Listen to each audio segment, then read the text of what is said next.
Welcome, Sports Nation, to Sports DTM, the sports channel where we call sports down the middle. You can expect the latest in sports news, views, and reviews from our resident analysts. No sports topic is too controversial, and no team or player is above criticism. So just smash that subscribe button and ring that notification bell to make sure you don't miss out on our balanced offering of riveting sports content. And don't forget to like, share, and leave a comment below. Welcome to Sports DTM. Yes. Good evening, everybody, and welcome to another late tackle. Yes, I'm your boy T-Gut from Sports Down the Middle, and there you have it, Mr. Eddie Guna from Eddie Vision. Eddie, what's going on, boss? Yeah. We're here, man. Another late tackle.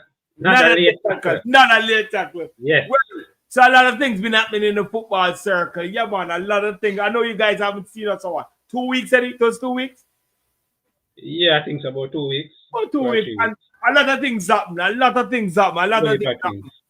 of things. 60-man provision squad drop. Yeah. And then we have, after the 60-man provision squad drop, we have the Unity Cup squad drop. We have the coach coming out. Coach get corner. Boy, Rasta, I don't know. Yo, it's been drama after drama after drama. Yeah. But guess what? Eddie, tell us what are the hot topics today? All right, you touch on some of them about you never touch on the JPL champions, CAVALIER. Oh wow. Eating Mount Pleasant, the big bad Mount Pleasant, on penalties last night. Look. So kudos to CAVALIER, the whole entire organization. Mr. Speed, big up yourself. You got Mr. Speed. Dennis Chung, rumor said Dennis Chung going to leave, going to touch a little bit on that. And what are the implications to the JFF to football if he leaves? What will happen? Yeah, and the Unity Cup squad and the fallout surrounding the naming of the, as you said, the 60-man squad along with the Unity Cup. Yeah. And you know, yes, and some people drop out and all of that. Yeah, definitely. Being exposed. Coach just exposed himself. We don't know. Yeah, no. Yeah, John. Why? Don't know. Never pretty. Never pretty at all. But tell the people we're here to discuss. Yeah, and you tell us your thoughts. And you know when you come in, just hit the thumbs up button so people know that we're here. You understand? Hit the thumbs up button, people know that you're here. Share the video. You understand? Go and tell a friend. So say Eddie and T-Gun is back on the YouTube space, creating up and making up a lot of noise. Yeah, man, we have discussed it. We see a lot of YouTubers coming out talking about it. So it's our time to see our life. You understand? Our time to say, yo, what is going on. So guess what, Eddie? Let's kick it off with Cavaliers. We're supposed to have a guest. You understand? We're supposed to have a guest, but we're waiting. Special guest. Yeah, we're supposed to have a special guest. We're waiting. I sent him the message, so we're waiting for him to respond. I have not responded as yet, but we're going to wait.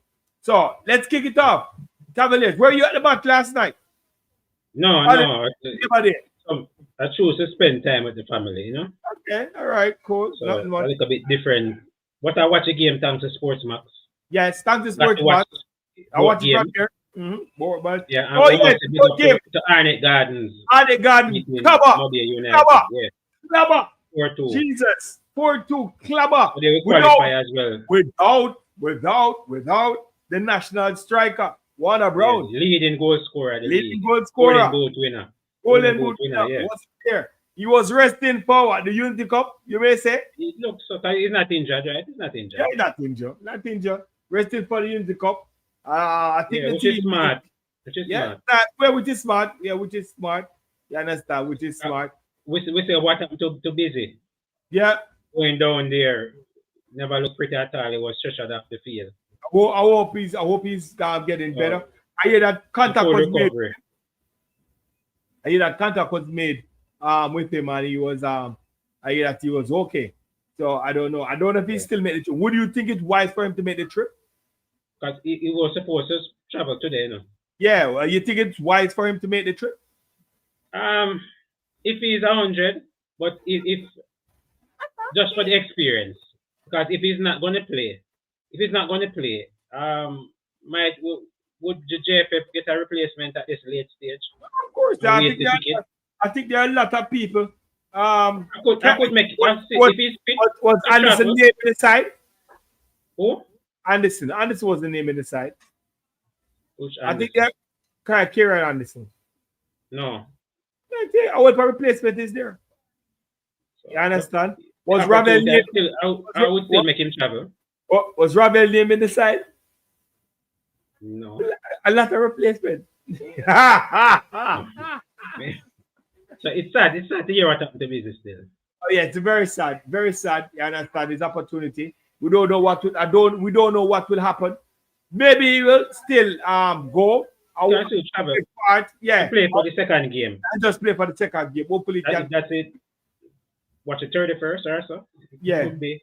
Yeah. He's not badly injured. We could see him that we don't know the status of his injury or whatever. We don't know how serious it is, but definitely. Hopefully we get an update. Yeah, hopefully my guest can tell me what is going on if he comes on. You understand? Yeah. Hopefully he can tell me what is going on. I'm going to give him a ring and say if he can just jump on, give us a quick update and stuff. So I'm giving my guest a ring. Yeah. And people can jump on now. People big up on yourself now. Who is in the chat? Let me know. I see King Expert, big up yourself. Who is in the chat? I see now. Just jump on them. People not talking as yet. Knock up the live. Remember to hit the like button. Subscribe. What's going on? Thoughts on the game? Tell us about the game, the JPL Final yesterday, the Super Final. Talk to us about that. Yeah, man, jump on with the phone, man. You can't use on the phone. Yeah, just jump on with the phone. I tell you the link on the phone. You got you not muted. You don't want to. Duclan is here. Big up Duclan. All right. David is in the house. All right, hold on. You hear me, Eddie? I said we can use the phone and see if we can talk. All right. Go talk to speak. Yeah, man. You hear me, Eddie? Loud and clear. All right, you're loud and clear. All right, gentle people, we have in the building the champion, the champion coach of the JPL, Mr. Speed. You understand? Back-to-back champion. 5 final, 3 championship, back-to-back championship. Want to congratulate you, sir. Sports DTM, and also Eddie Vision TV want to congratulate you on your recent success of winning the Jamaica Premier League. Tell us how you feel. Well, it's not so much feeling, it's just that we know we have to do this type of job, and it's just a job well done. Everybody like when a plan come together, So we had a plan, we stick to it. We're battling on a lot of different fronts, and we're just happy, when the plan comes together. Okay, good, beautiful. All right, so we know that you're going into the league. You had a plan. Know that you're not going to top the zone, and you save your best game for last. I think the strategy has been working for you well.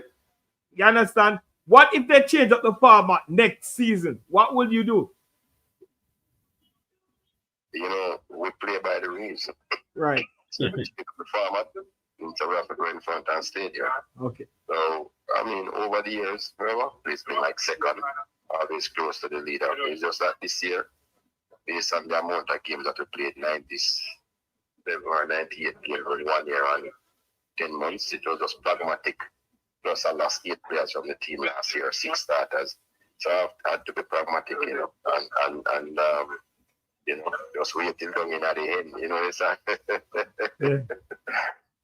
you get try to burn out yourself when it's necessary, just waiting long in at the end and make the run that time. But that's what we did. But if it was a different scenario, right, we just have to deal with it.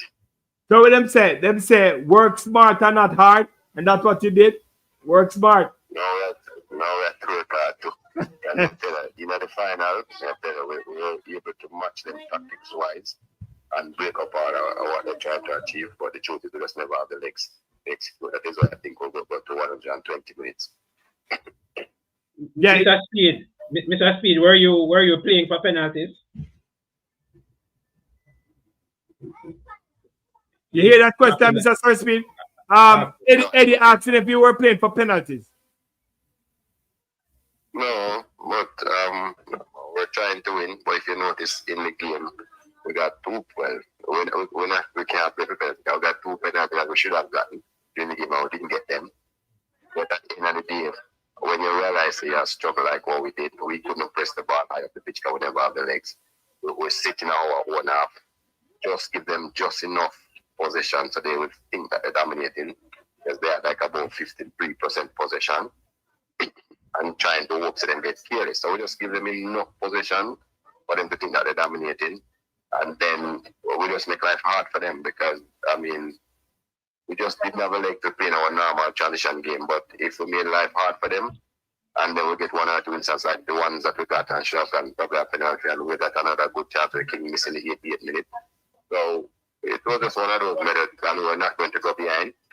And if it comes to penalty, then it's also a way designed by the people in football to win a game, not us design it. So we just play by the rules. If that's how we can win, that's how we're going to win. If they were, freaking coin, we'll find a way to win that. Definitely. You're ask them about the 2 youngsters in put on to take penalties, James and the other guy. Yes, Eddie was asking about the 2 youngsters that you put on to kick, to have that big duty kicking penalties. You understand what was behind that? And the truth is, a lot of our players were tired, leg weary. They said as much, but we have some players that them don't really care what type of age they are. They're full of confidence. I don't believe that they're supposed to lose anything when they play. So I was worried. And in training, they showed that they could knock penalties in. So it wasn't a big decision to put them in. It was easy. I know that Eddie asked if you guys were trying to go to penalties. Did you have any penalty session during before the game? This is CAVALIER you're talking about, we're prepared for everything. Okay. Even the ones that we don't get. But the last time in Mobile, we didn't get one, and they counter us and score against us against the runner play. So this time, we're prepared for anything. So, look, you're prepared for everything. So, we're prepared for penalties. So, yes. Definitely. All right. So, final question before you go, because I know you tell me that you're going. Your player, Busy, went down. You understand? Yeah. What's the latest report on Busy? Well, he's breathing normally and seems to be okay, but we're not taking any chances. Right. We're monitoring him for about 48 hours before we make him play any other football. So that's what we're doing now. So we put a monitor on him to monitor his heart rate and those type of things, just to make sure that he's okay. So as soon as the time expires, we'll decide if we can double and play the unit to come. Okay, so he's going to make the trip. No, we're not making him travel to. He's gonna. After you watch him. In the morning. Okay, so okay. That's a good one. I hope this is just unlucky for the footballer. You understand, to parry his skill. That's very unlucky. I really hope that things work out for him. You understand? Because he had a good season. And this would be a nice reward for the player. Yeah, to showcase and say if he could have, somebody could see him. I went to put it on him, so I didn't hear that. Yeah, I was saying that I hope the youngster had a good season, and this would be a good way to reward him, by playing overseas, and somebody could see him and he gets snapped up. You understand? So I hope he can. I mean, people don't realize how incredible good he is, Yeah, we saw it. Yeah, we saw it. Over the last couple of games, I really said, because I got a chance to watch some of the games on Sportsbox and when CAVALIER is playing, especially these games. I saw it and I see that he's really good. I'm talking about his numbers. Okay. 15 assists in the Premier League, 5 assists in the Caribbean Cup, 6 goals in the Caribbean Cup, and he has 13 goals. Do you realize that it's a 2020 season? He has 20 assists and 20 goals. That's just uncanny. Right. For a Jamaican player to live that consistency. And he hasn't played all the games that we have played. He has probably missed about 10, 12 games. Okay. That's the type of numbers that he puts up. He's really voted the best player in the Caribbean for a reason. He actually is. Definitely. Just speed, we have CC, CC Sports Lab. I don't know if you have a question for you. CC, do you have a question? Just speed is on the move. You have any question for him? You're muted, CC. Oh no, man. I was just saying congratulations, coach, on winning your 3rd title in 4 years. I mean, I know we all know, not me per se, but you know that feeling. You know, yeah, man, he's here, yo. Oh no, I was saying congratulations. No, go ahead and repeat the question. I'm not hearing. Okay, he was saying, all right, sorry, Speed. He was just saying congratulations. You understand? On another victory, winning 3 in 5. You understand? Back to back, you know, the usual. You understand?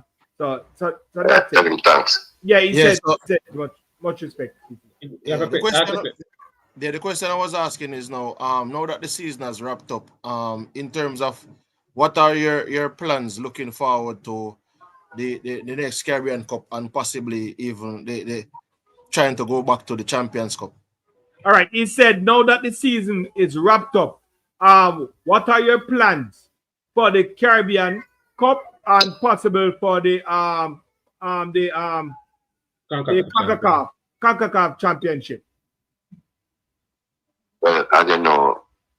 Let's finish up some interview till about Monday, and then I take a vacation. I don't want nobody call me ask me nothing about football. You better keep your phone because it's Tegan call you with the answer. But anyway, we not call you. You deserve a vacation, sir. You deserve it. Yeah, man. As soon as about the middle of June, I'm back to work, man. I'll be there now thinking about. Remember, we might lose some players, so I really have to rebuild. Last year, I lost 8 players, and then we have to rebuild. So I know that it's a rebuilding process all the time. So in about the middle of June, I'll sit down with the manager, look at whose contract is where, when they expire, what kind of pieces we have to do if we need to do anything to be able to compete next. It's in the works, but not right now. We're just trying to get a little break. And also you might find people want to come across to your club too. So all of that is in the mix, but we won't make any decisions until June. Middle of June to the end of June. Definitely. I know that you got your work cut out for you next season, because I think definitely you're going to lose some of your good players next season. Understand? I feel like Mr. King would be on the move. I feel like Calvin would be on the move. I feel like Saleng would be on the move. Yeah, a couple of your good players. I just feel like because these guys have a lot of good talent. So I feel like these guys will be on the move. Are you prepared to let them go and get better players in?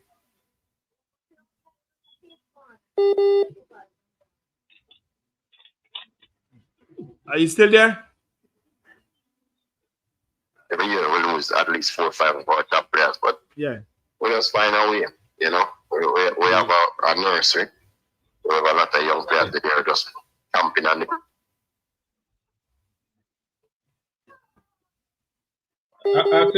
Ask him if he had a discussion with Tapa after the game. What was it? We need to do it just focus them. But for them so no. They'll go tell and look somebody. Okay. Okay. So what was the question again, Eddie? Ask him if there was any discussions with the other coach. Okay, Eddie was asking if there was any discussion with the other coach, with the Mount Pleasant coach, Tapa. One team. Yeah, if you have any discussion, he was asking. Did he congratulate you on the win? No, him tell me congratulations. When the game finished, Ferguson also told me congratulations. Well, nobody from the management has said anything, but the coach was very graceful, and they came over. He told me congratulations, and yeah, and that was that. Okay. I mean, there's mutual respect between both of us. They are very good at what they do. And we're very worthy opponents. Yeah. I will really have to you know, pull out all the stops. Just with a little luck. You know, that's the way you care of these titles. Definitely. And we know that you guys may meet again in the Caribbean Cup. You understand? And possible, you know, to decide who is the champion of the Caribbean. We hope so. I'm happy for them if they come to the final. But definitely. All right, Mr. Speed, I know that you're on your way and safe journey wherever. And glad you could come on and would be with us today. And have a wonderful vacation, sir. You deserve it. You understand? You deserve it. You deserve it. So I hope your team. I wish your team all the success again for next season, and hope you can bring down another top-notch club again in the stadium. Pull up the stadium. You bring down Inter Miami. So I hope you can bring another top-notch one. So have a good time, sir. Big up yourself. Understand? And much respect to future speed. Big up yourself. All right, gentle people. That was Mr. Speed. You understand? That was Mr. Speed on his way on his vacation. You understand? Having a wonderful time. Eddie, so that was out of the box. What next? Yeah, people want to think because I thought you watch a game, Tiga? Yeah, watch a game. Yeah, man, 90 minutes. Minutes we get to watch a basketball game. I watch it. It was a very boring game for me. Very boring. It was. If you look at it, I think Mount Pleasant had all the shot. Better chances. Yeah. Better chances. You understand? And one shot was only placed by Cavalier. You understand? I guess it's just the throw of the dice. The throw of the roll of the dice. You understand? Yeah. Roll of the dice. Mount Pleasant very unlucky. Yeah. Very, very unlucky. You know, I think they wanted to win more. They took more risk. Yeah. That Cavalier defense too tall, as usual. Right. Very experienced backline with the likes of Leng and King around there. Yes, so, definitely. The game never really eat up until the penalty kicks, to be honest. Yeah, well, you don't know. The game wanted that goal. I think that the game, goal. Yeah, it wanted a goal. It was dry. It was like a drought. You understand? And they wanted a goal. They wanted a goal, and it never came. But they had to wait until penalty. They just to look up the dice. You understand? It's a speed. They first kick where we think it's all over, and then we have Thule McCullough come and kick with his. You understand? Yeah, and then the keeper did his. You understand? Just look at the dice. Just look at the dice. You think overall both Mount Pleasant deserve it? Did the better team win the final? All right. Based on everything. Based on the league and everything. Yeah. If you look at the league, if you look at the body of work. Overall, you would have said Mount Pleasant deserved to win it. But Mr. Speed just said in the thing that they know the format. You understand? And they do just enough just to qualify for the playoff spot, and then they throw everything at it. While Mount Pleasant was throwing everything at it, they finished off with 21 points. You understand? From earlier, they do what they had to do just to be in the playoff position, and then they do what they have to do. You can't blame the man. You understand? You can't blame the man. I think the format needs to change. Yeah. But I remember one season, Harborview, they came sixth. And they win it. So guess what? Team is going to play smart now. Just want to reach there. You understand? When they reach there, you just throw everything out at it. All right, so let's go in the chat and big up some people. You understand? Let's start from the beginning. King Expert. Understand? Big up yourself. Duckland, big up yourself. Understand? Thank you for joining. Duckland. What is for free?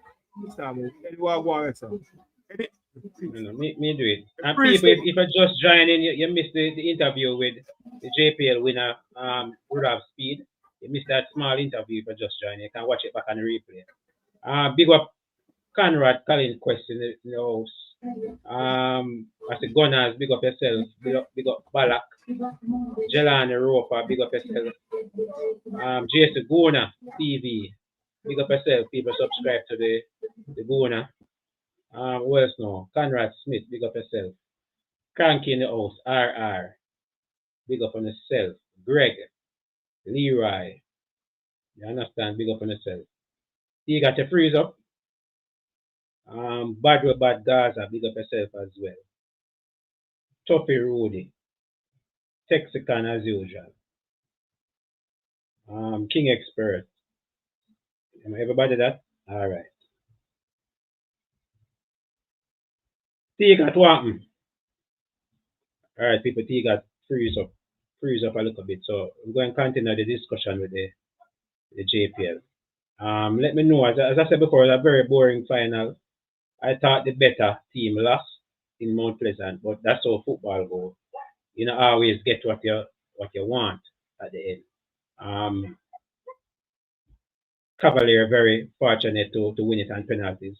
You know, when you reach penalty, anything goes in a penalty shootout. Cavaliers got the luck in the end, a second year running, winning on penalties.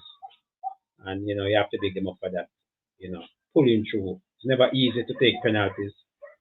And they did it once more, showing the steel and the grit to come away with another victory in this big super finals, JPL final. You know what I mean? Big up to the Arsenal women's team winning the Champions League, beating Barcelona. I have to mention that earlier. Beating Barcelona. It's a JC Gona and Cranky, champions of Europe. You know what I mean? We are take anything in there. We're going to take that. We're going to take the Champions League victory from the girls. We're going to take that. Big up on the separate Arsenal ladies. So T got too forward back, people. I don't like the big up screens, but you know, we're going to work with it. What else now? CC. We're CC now, people. Anyway, people, there's a poll. Let me know what you think. At the end of the day, we never want to play the Unity Cup. That wasn't on the books, but we have a Unity Cup to contest. Let me know if you think, if the coach can win it, if all will be forgotten as it relates to the exclusion of Ravel Morrison. Can this be removed from our memories? If the coach happened to pull off and get a trophy, people, let me know. There's something I was thinking about. We've never won the Unity Cup before. It's a very prestigious cup. If you want to look at it, it has some amount of history. It has some amount of history, to be honest. When last we win a cup, you know, you can go back to the glory days of the Shell Cup, the Caribbean Cup, and all of that. We still have decent opponents in the African teams to go against in the final, if we make the final. Jason Gona, we're not going to discuss that right now. Because what I noticed doing that, I did the same for Flemo, and nobody asked any questions. So I'm just wondering why you're asking about Ravel Canbo, but not Flemo. I'm just saying. You know what I mean? What's the difference though? And what Cranky saying no about? People, the link is there. The link is there. I can make that audio, guys. What do you mean levels, Cranky? No, it's a trophy. It's a trophy. We do.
Yeah, people. Hello? Walk on. People, sorry about that.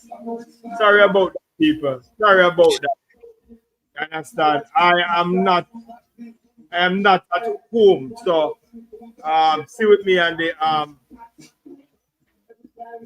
the thing. So you hear me, CT? Yeah, I'm hearing you, but I just a while ago I was wondering what happened because I didn't see Eddie. The thing went off. Eddie. All right. Eddie got knocked off. Sorry, people. I must apologize. It's on my side. It's definitely on my side. I'm not at home. Yet, and I tried to set up. And yeah, this is what happened. The internet is unstable. So I must apologize for Buna TV, but it is on my side. It's definitely on my side. So I apologize. Eddie, you're back. I'm not hearing you, Eddie, you're muted. Yeah, people, JPS kicked me off a while ago. Yeah. Oh, Eddie get kicked out by JPS. JPS kicked me off a while ago. Sorry about that, folks. I apologize. We apologize. We're back again. So anyway, so let's jump into the other topic, Eddie. What's on? What's the next topic? Can we go into the squad, you know? Let's go back. Let's go for the squad. Hold on a second, my people. Let's go for the squad. I hope this stuff frees up my computer again. Yeah. Jason, let me talk to you after about that. Hope this stuff frees up the squad. Me think good, man. Me think good. We know I'm nothing to worry about. All right, so let's bring up the Unity. Yeah, let's bring up the Unity squad of people. Share the screen. Windows. Here we go. There we go. That's the Unity Cup squad. All right. So we have in goal Shaquan Davis, Benjamin Williams, Tafari Chambers, defenders Richard King, Miss Olgate, Dexter, Lindy Kisa, Kyle Ming, Amari Bell, Greg Lay, Stefan Young, midfielder Isaac Aiden, Casey Palmer, Brandon Cover, John Russell, Daniel Green, forward, Dwayne Atkinson, Ronaldo Cephas, Warren Brown. I can't see the other name. What's the other name?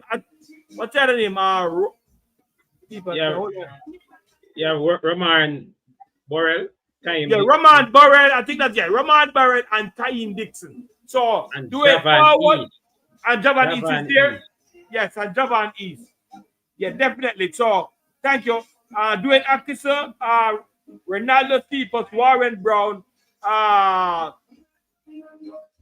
Dixon, Borrell, and East. You understand? So that's the lineup. That's the lineup for the Unity squad. All right, let's go. CC, what's your take on the Unity squad? In my take on the Unity Cup squad is that I think the coach would have picked some players that he would have said available based on his conversation in the press conference.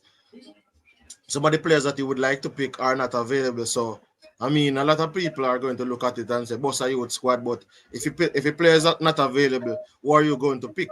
And unlike some other teams, it's not like you can pick 10 players or 11 players. You have to pick 23 players. As a matter of fact, the coach had picked 21 players. Then he added, I think, Sule Makala, which is a late addition to the squad. I'm not sure if there's going to be another addition. But based on the press conference, you would have realized that the coach would have picked some players that I think, as he said, his hands were tied. And it was all the players that would have been available right now to his liking. There are some players that I see, like some new players I saw in the provisional squad for the CONCACAF Gold Cup that I would have liked to see in the Unity Cup. But when I look at it, I guess not picking those players might be down to the players not really having the documents as yet.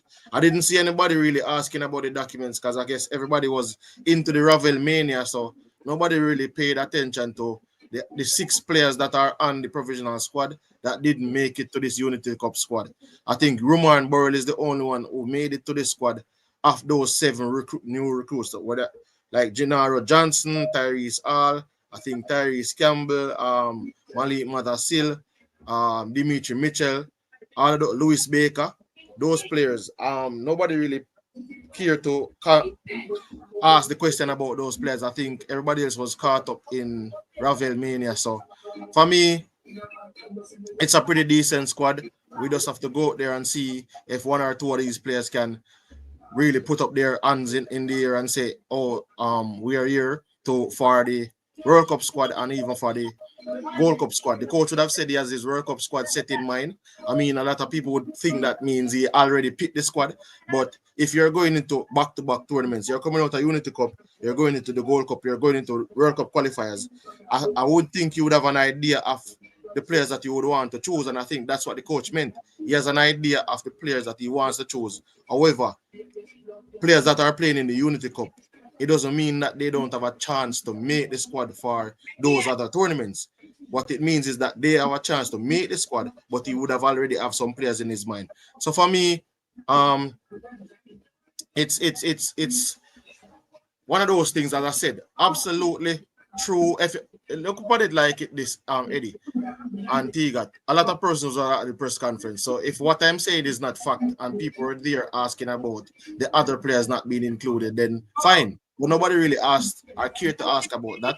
They were just caught up about Ravel. And yes, we would like to see Ravel in the team. But I mean, if we're going to ask the coach a question and then the coach is going to give a certain type of answer, I just think there's other players that we could have focused on and asking about.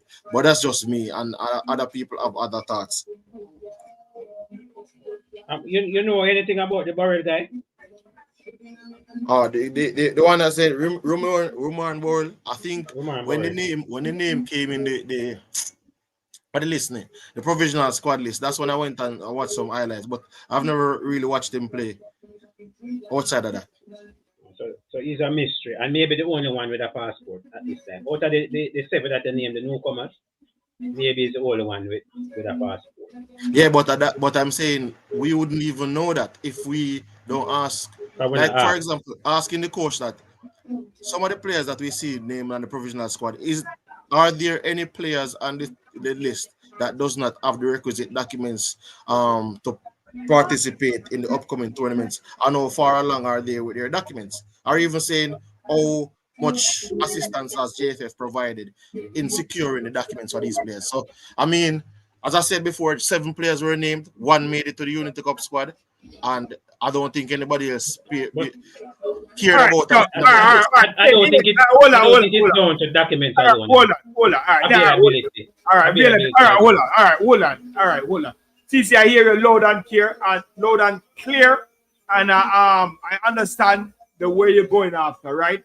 But we have to understand, this Unity Cup thing wasn't a plan for the coach. You understand? The Unity Cup thing wasn't a plan for the coach. If the coach having 60-man squad up and ready, you understand? Planning to have a camp, you understand? He wasn't thinking about taking out these players, you understand, to put into a Unity Cup squad. You understand? Because he didn't plan for this thing. And then after CT, you must understand that some of these players, you understand, coming off a long season and they need a break. You can't expect them to play 3 tournaments: Unity Cup, World Cup qualified, and then Gold Cup. You understand? And then after that finish, they're going back to preseason. You understand? So you have to give some leeway. You understand? And these you got some of these players. Hold on, let me finish. Because let me talk about. Let me finish the thing. So what I think this Unity Cup squad was for, like some players, some fringe players, you understand, where like a Ravel should be there. We see what Ravel is really made of. And Jonathan Russell should be there. We could see what Jonathan Russell be there. You know, and some of these players we haven't seen a long time. And Daniel Johnson, you understand? Andre Gray. You understand? Some of these players where we haven't seen, Javan East and all these players. You understand? We could see what they're really. You want it to be that way. Yeah, that's what I was saying. Yeah, that's what we should say, you know. But it wasn't designed for that, you know. It wasn't designed for that. It was designed for the UK fans to get a chance with the reggae boys. Yeah, and you understand. So let's say, guess what? So we couldn't ask the coach that question. Oh, why 6 players shot out of the it is May 24. Well, no, it is May 24. Yeah. Stoke City played their last game May the 3rd. Yeah. So you saying that to me doesn't tell me why Lewis Baker is not in the team. What about Lewis Baker getting a break? Listen to what I just said. Hold on. Hold on, CC. I hear what you said. What about Lewis Baker getting a break and looking fresh for the World Cup qualification? Instead of playing too much. What if Lewis Baker come into this match, the Trinidad game, and get injured? Going to the Ghana game or Nigeria game and get injured. I would not see him at the World Cup qualification. How would you feel? Yeah, go ahead.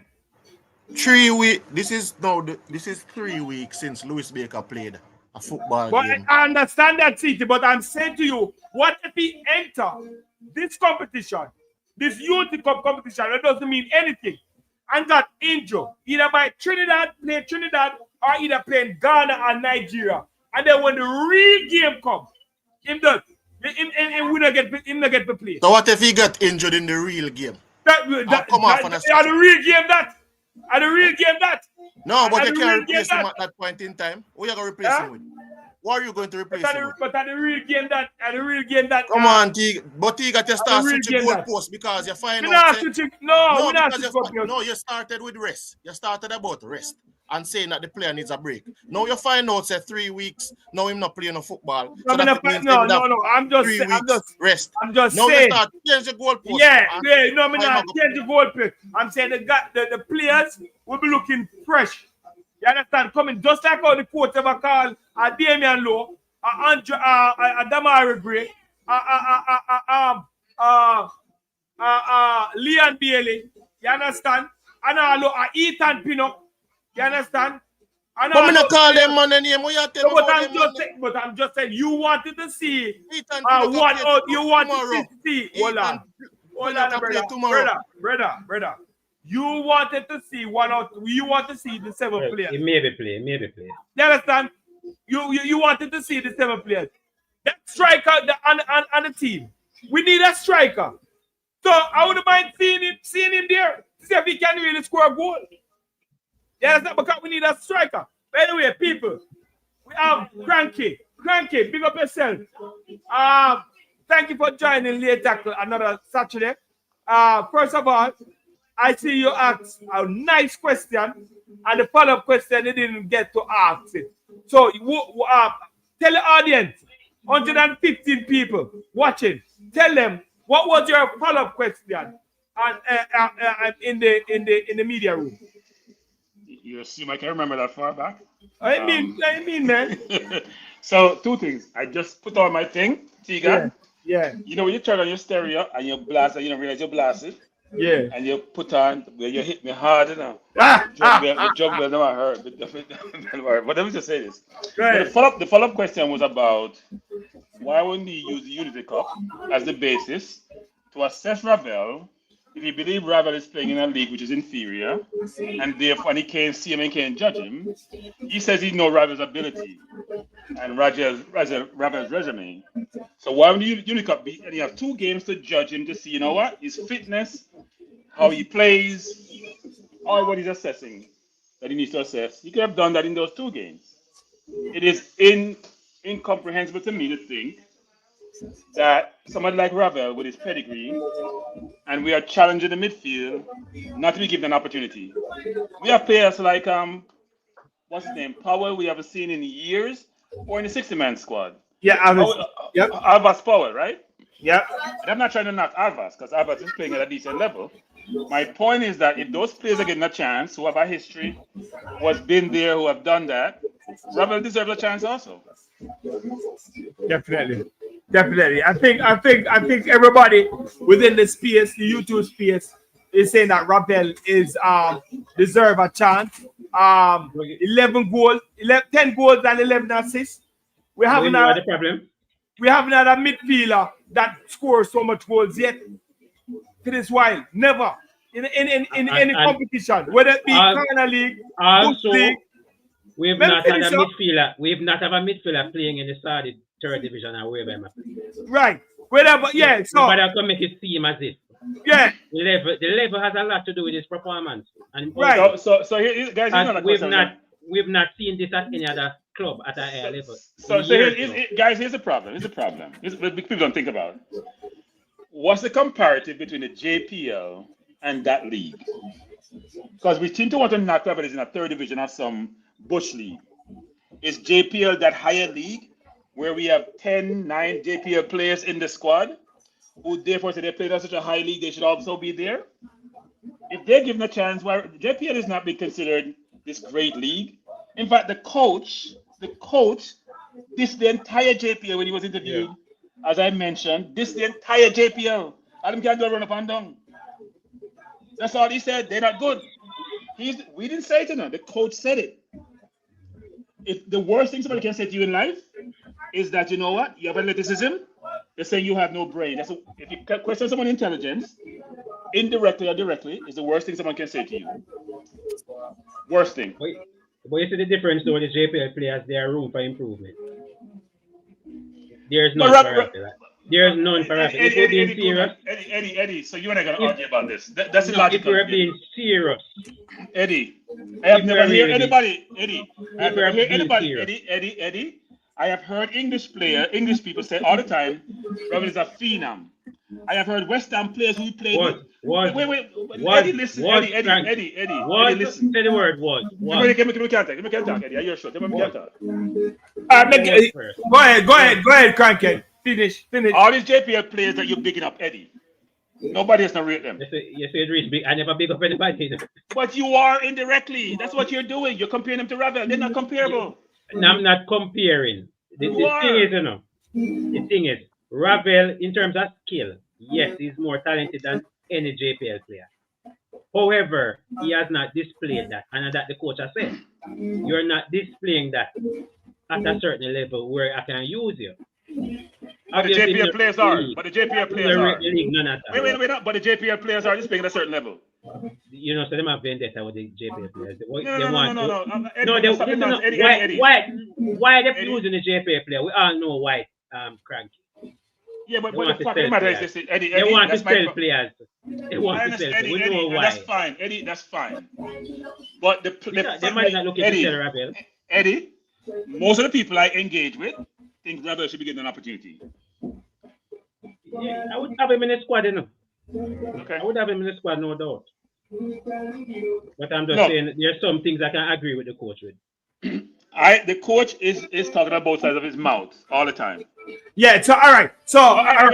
When the coach first came, and I have the tape, he said the league you're playing, it doesn't matter, it's gonna be playing some football. He said it when Ketterak asked the question, right?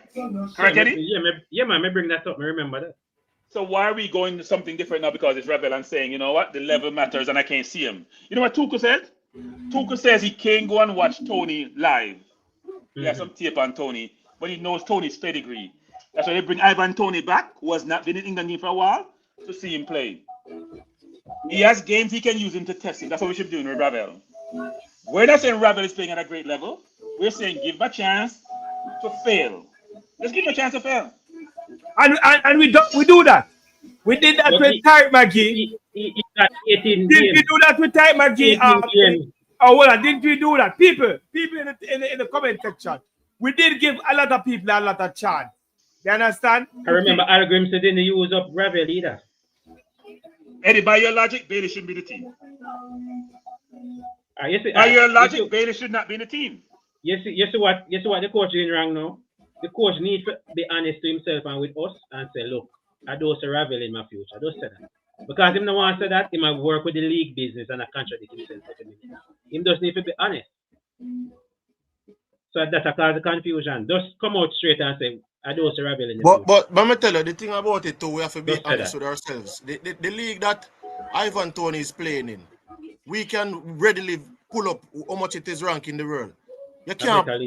CC. You're missing the point, CC. You know what? Tuchel go to game, CC. No, he goes I to am not games. missing No, the two. point, Let me Cranky. finish. What CC. I'm Let me trying finish. to say to CC. you. CC. Hold on. One at a time. I'm the one who brought up Ivan Tony, CC, right? I brought up Ivan Tony, right? The coach was making Yes, a point. The coach said, right. can go watch him play live, which is what coaches do, because TV right. doesn't show you anything. He basically says, I can see him on tape, but I also want to bring him in to watch him. That's what he said. All right, Cranky, fine. Yes, that's what he said. He said he wanted to go down there, but he had it in his plans. He didn't get the opportunity to go there. However, he's bringing him apart to be a part of the squad to see where he's at. Fine, that is fine. The Saudi Pro League is not comparable to the league that Ravel is playing in. The Saudi Pro League is a rated league. So it has a plethora of players that we know are playing at a certain world-class top players, right? When you look at the league that Ravel is playing in, it's a courtesy to call Ravel. However, because JPL players are in the squad and some people probably have a personal vendetta against JPL players being in the squad, then it is going to be used as an excuse as to why Ravel cannot be in the team over JPL players, because that's going to always be the conversation. Why are you guys like that? Especially one in Jamaica. Why are you guys like that? Why like what? You and Eddie seem to sound the same way. You guys have this defensive mechanism when we talk about JPL. The coach just, and I hear Buckland running his mouth as he normally does. This is not unseen. Wait. No. The coach is the one who blasts JPL. Please go read between the damn lines. They blast JPL, denigrated them. Talking about coaching people from their 7 years old and educating them. You know what that does? He's saying the players are not educated. They don't have the acumen to play football. That's what he just said. But him a blast Ravel League as well, Cranky. Yeah, but we don't. Exactly. But JPL players getting a chance. Exactly. And we know why. We know why. You just mentioned he had 18 games for Jamaica. As if he's the only one he's performed for Jamaica. I seen him perform against Mexico. I haven't seen Bailey perform in one game. I was watching Bailey play.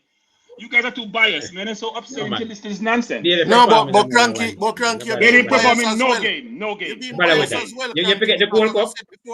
He didn't perform in no game. Yeah, when he missed the 2 goals against the US. You remember the Mexico game, the header against Mexico at home? We can pick out a couple of moments for any player over 30-something game. The biasness has to stop, people. Let's be fair to everybody. Treat everybody the same. And you know, when Ravel in the team, Cranky, everybody's not treated the same, Cranky. When the match struggle, everybody's not. You know what them say? When Ravel in the team, them say, "Oh, Ravel was playing too deep." That's excuse a year now.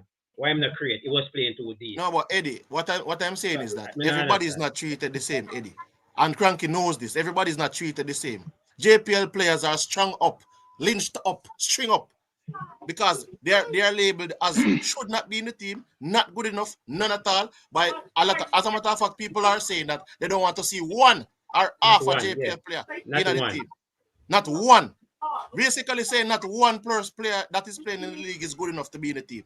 And then, so therein lies a big bias. You know, I'm not saying so many should be in the team. I probably don't think so many should be in the team. You would have a time, Dixie. You would have players matriculating and going abroad. Yeah, but I'm saying, Eddie, I am saying I don't think so much should be in the team. But you can, if you ever bring up a JPL player name, and say, if you bring up and say Warner Brown for 19, you have some people, then lynch you. Warner Brown not good, them start bring up 7,000 people name, who's better than Warner Brown. That's so CC and Eddie, do you guys complain when people say Holgate shouldn't be in the team? Do you guys complain?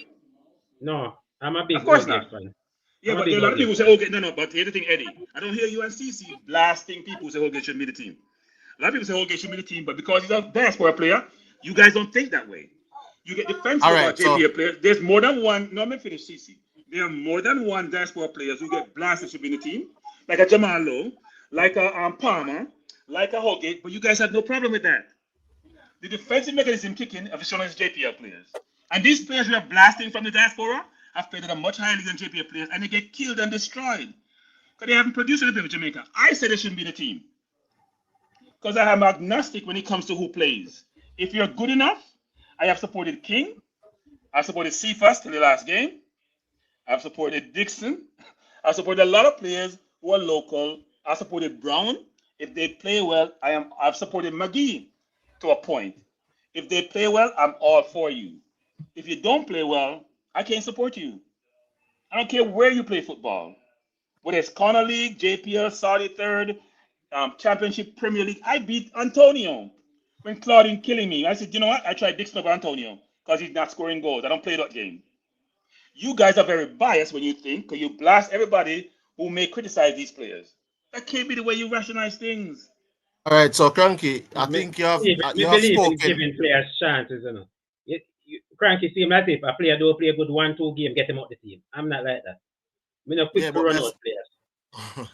But what may I say is, I think whether you're local or whatever. Cranky have spoken a bit of untruths in some of the conversation, because I have never, if you said Greg Lane of in a team or certain players without. First of all, me that talk, I say why John Russell never get called back on them thing there. So yeah, the problem is that because we have this, we don't call it a dichotomy, where you have certain players are developed from Jamaica and some players are developed overseas, are heritage player. There's always this fight between if it's like when you're trying to speak on the football, you have to balance it. You have to find a way to say, oh, I wish the player did ban again. I mean, I really look on the bird certificate ticket when I talk about a player.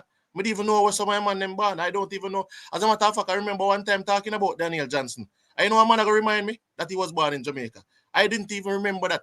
So a man going to tell me, say, oh, so is it, I get to me, so unlike a lot of people who are watching where some of the players are born, that don't really matter to me. When you put on the Jamaica colors, I support you, wherever you come from.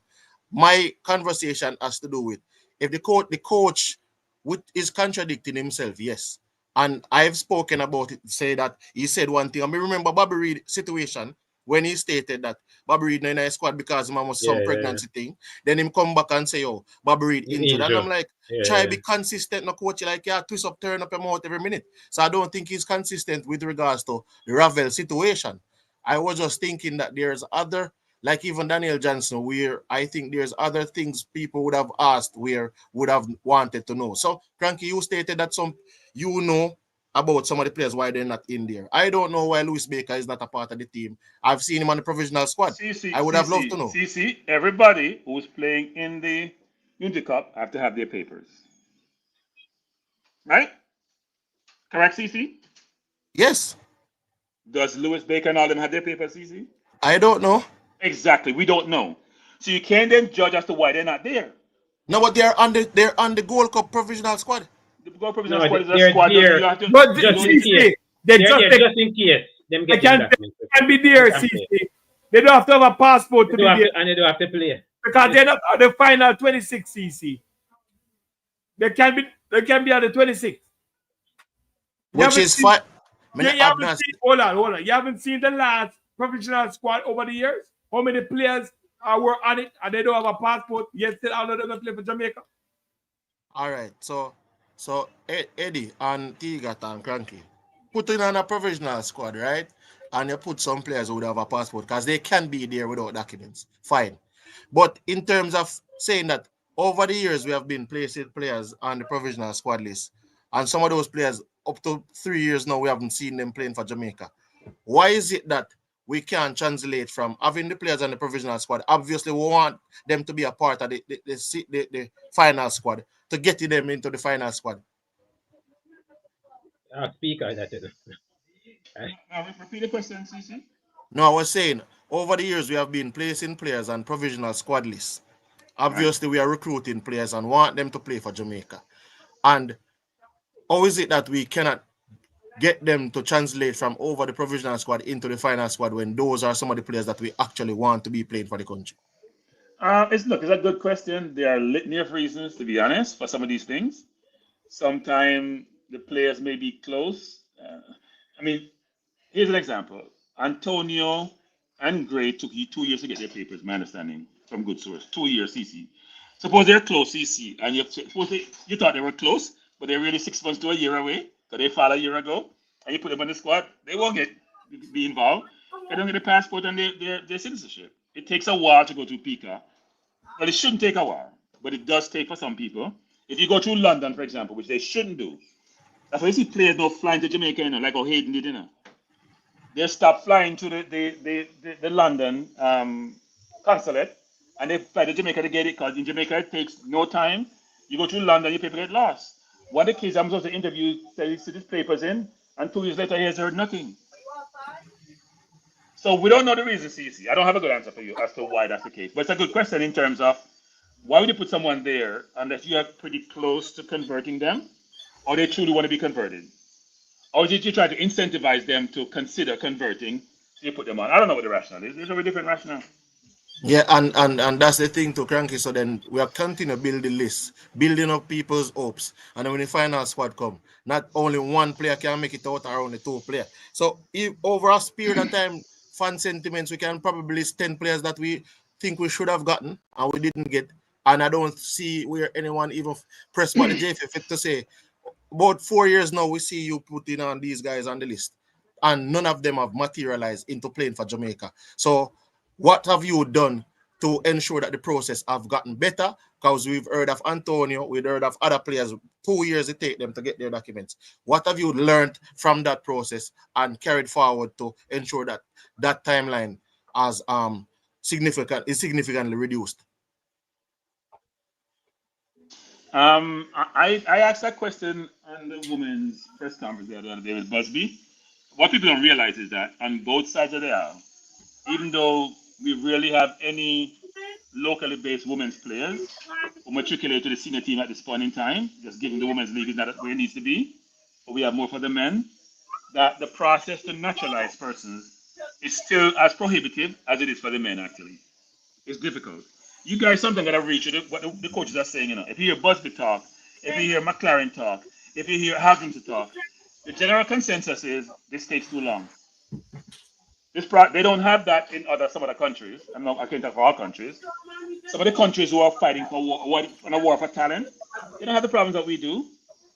Why is the government working with PICA, working with the JFF, to do these conversions much more quickly? They need to set up some kind of body where they have people with certain designated skill sets in each of the various areas, JFF, PICA, Ministry of Sport, or working in collaboration to allow the process to be more seamless and more efficient and more effective. But you know what I find funny, Cranky? I think there's about 3 netball players. Are 3 of them? Couple netball players that have switched from I think England to Jamaica. Yes. And they switched. All right, say for example, we were mentioning a player to represent Reggae Boys. Those ladies that have switched would have come after those players would have committed to them want to play for the Reggae Boys, and they would have played for Jamaica recently. So it's like So a couple of things. It was less than 6 months. Yeah, the lacrosse team, the rugby team, and maybe now the netball. I don't know what the situation is, but some sports seem to have an advantage to get this done. Maybe because their papers are in better order, right? Because sometimes the papers, think about it. England is a much more further in terms of when people started going to England, right? When they started migrating to England versus the US. So they migrate to the US. You may have some problems, but probably less so, but it's closer in terms of name being correct, birth certificate being correct. Everything is much more easier and much more seamless, given when the migration started. Because a lot of people are now in the process of using grandparents, correct? Think about it. It's not really parent anymore. It's grandparent for a lot of them.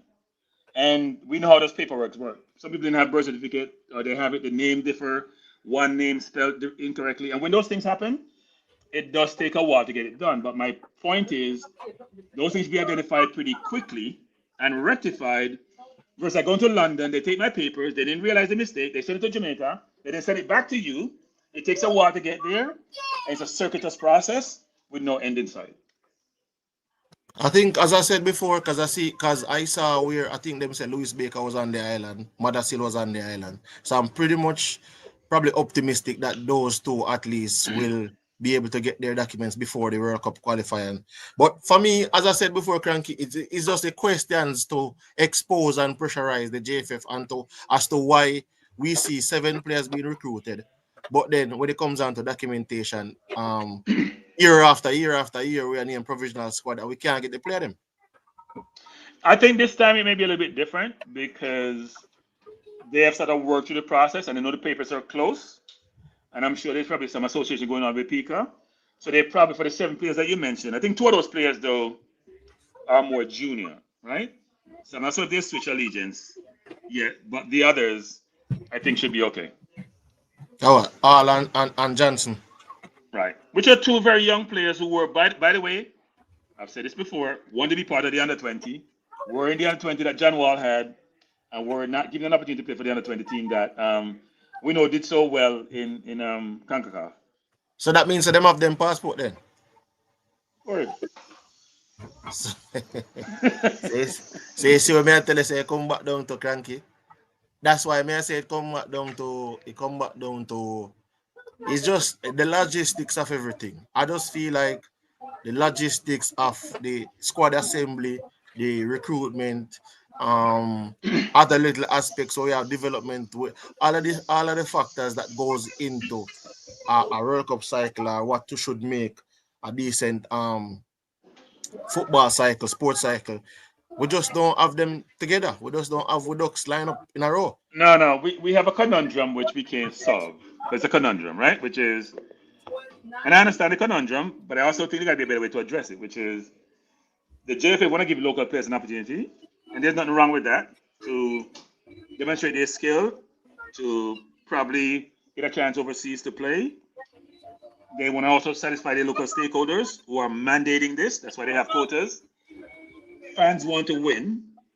Sponsors want performance to give you their money. And right now we're at a really bad place, which is you would think by now we'd have made changes to get to a better place. Where we are is where we started, and we have made much progress in terms of closing the gap between diaspora and local. The narrative needs to change, the engagement needs to change, how we view these things needs to change. I don't know how you truly fix it, because I understand the local aspect of this, but I'm the person that if someone's a citizen, they should not be discriminated against. If that's the case, all the Jamaicans in the US who are citizens, including our goalkeeper, all the people in England who are citizens, probably Tiga's probably a citizen, frankly, we would not have the same opportunity in the US because we're deemed to be not born in the US. And if that was the case, people would lose their minds. So how can that be okay for Jamaica when it is okay for people who migrate to the US, for example? It doesn't make any sense to me. Well, as I said before, the Unity Cup squad, when I look at this squad, I think the players I'm really interested in to see. The youth name Ramon Burrell, John Russell. I mean, Ramon Burrell, John Russell. I think the little youth named Stephen Young too. I think him playing. I don't want to see him too, but I don't know if like Warner Brown too as well. But the rest of guys, I'm not really overly enthusiastic because my focus is more on the World Cup qualifying squad and to see the players that we assembled for that squad. But if I should say anything, three of the guys here I think would make two of the guys I think could put up their hands is the youth named Stephen Young and Roman Burrell. But outside of that, pretty much all of these other guys would have played for Jamaica before. So we would see what they would have had to offer, I think, before. My only problem with the squad is this. I would have loved to see Ravel in the squad, and I'd love to see the two youngsters in the squad. That's my only problem. I don't and Johnson. Because I want to convert them from early. That's my philosophy. So they come in, they like it, they feel good, they love what's the vibes. They may consider switching allegiance, right? That's the thing. You got to try to convince kids when they're young, who are repping the Jamaica colors, that you know what, you're interested in them, they're valuable, they provide value, you value them, and you want them. If they try to put under 20 and they can't come, first of all, you discourage them from the under 20 in the first place. So why should they even come back? So anybody cuss these kids and say, oh, we don't want them because they want to play for England, they come for the youth team and you tell them no. Why should they come back? And also we can't question the commitment. The commitment of Isaac and a Mason Woolgate, because these two players couldn't take a vacation, but yet still they played the Unity Cup and then go straight into the World Cup and the World Cup. So you can't question other people say they question their commitment. You can't question these two players' commitment. You understand? Well, no, I think Hayden did it from Holgate. I think Hayden's situation was this, which is Hayden went on channels. I'm talking about he's probably gonna play for England until he's like 100. I'm just extrapolating here. I'm exaggerating, right? And people didn't take that kindly. I think what Hayden should have done is understand. Always hedge your bet, which is, you know what? I was born in the UK. I want to play for the UK. I'm going to try to play for the UK. But you never know what happened in the future. That's all you got to say and move on. Yeah, definitely. And I think not for these young players are edging their bet. The Hutchinson of the world, I think they're edging their bet right now. You understand? The Jonathan Rose and all these players, you know, I think they're edging their bet. So I'll ask you a question, Tigat. Tigat, you keep, why me? yeah, because they keep on mentioning they could have taken vacation and these things, Yeah. right? Yeah. And I'm saying an excuse that them always use. no, me I said the players them don't play May 3rd. They think they have taken 3 weeks vacation. I'm not saying that 3 weeks of no football. Isn't that vacation? No, it's not 3 weeks for everybody, you know. And I treat everybody. All right, Aiden. Last game was May.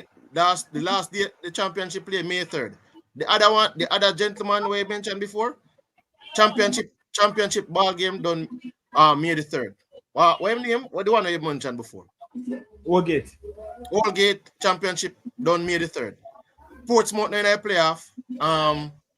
Aiden side Aiden play for Portsmouth. The other gentleman play. Them not in the playoffs. They would have stopped played after May 3rd. West Brom is not in the playoffs. So what about the other players? So what about the goalkeepers then? What about the goalkeepers then? What about Richard King? What about the goalkeeper then, Richard King? What about them play? What about Kyle Ming? No, I wasn't. No, I'm saying to what about Daniel Green? I'm saying to Tiga last night. Yeah, no, I'm saying to Tiga that Isaac Aiden, and those other gentlemen, they could play in this Unity Cup squad, the World Cup Gold Cup, because they would have gotten a bit of time in between football and playing. I think players have to make a little sacrifice. No, you guys are missing something. You guys ever lived in England? Repeat? Have you ever lived in England? No, I've never lived in England. No, it's the worst weather ever. No, it's the worst weather ever. You probably get sunshine, July and August, and the rest of the year is melancholy. So players live for vacation.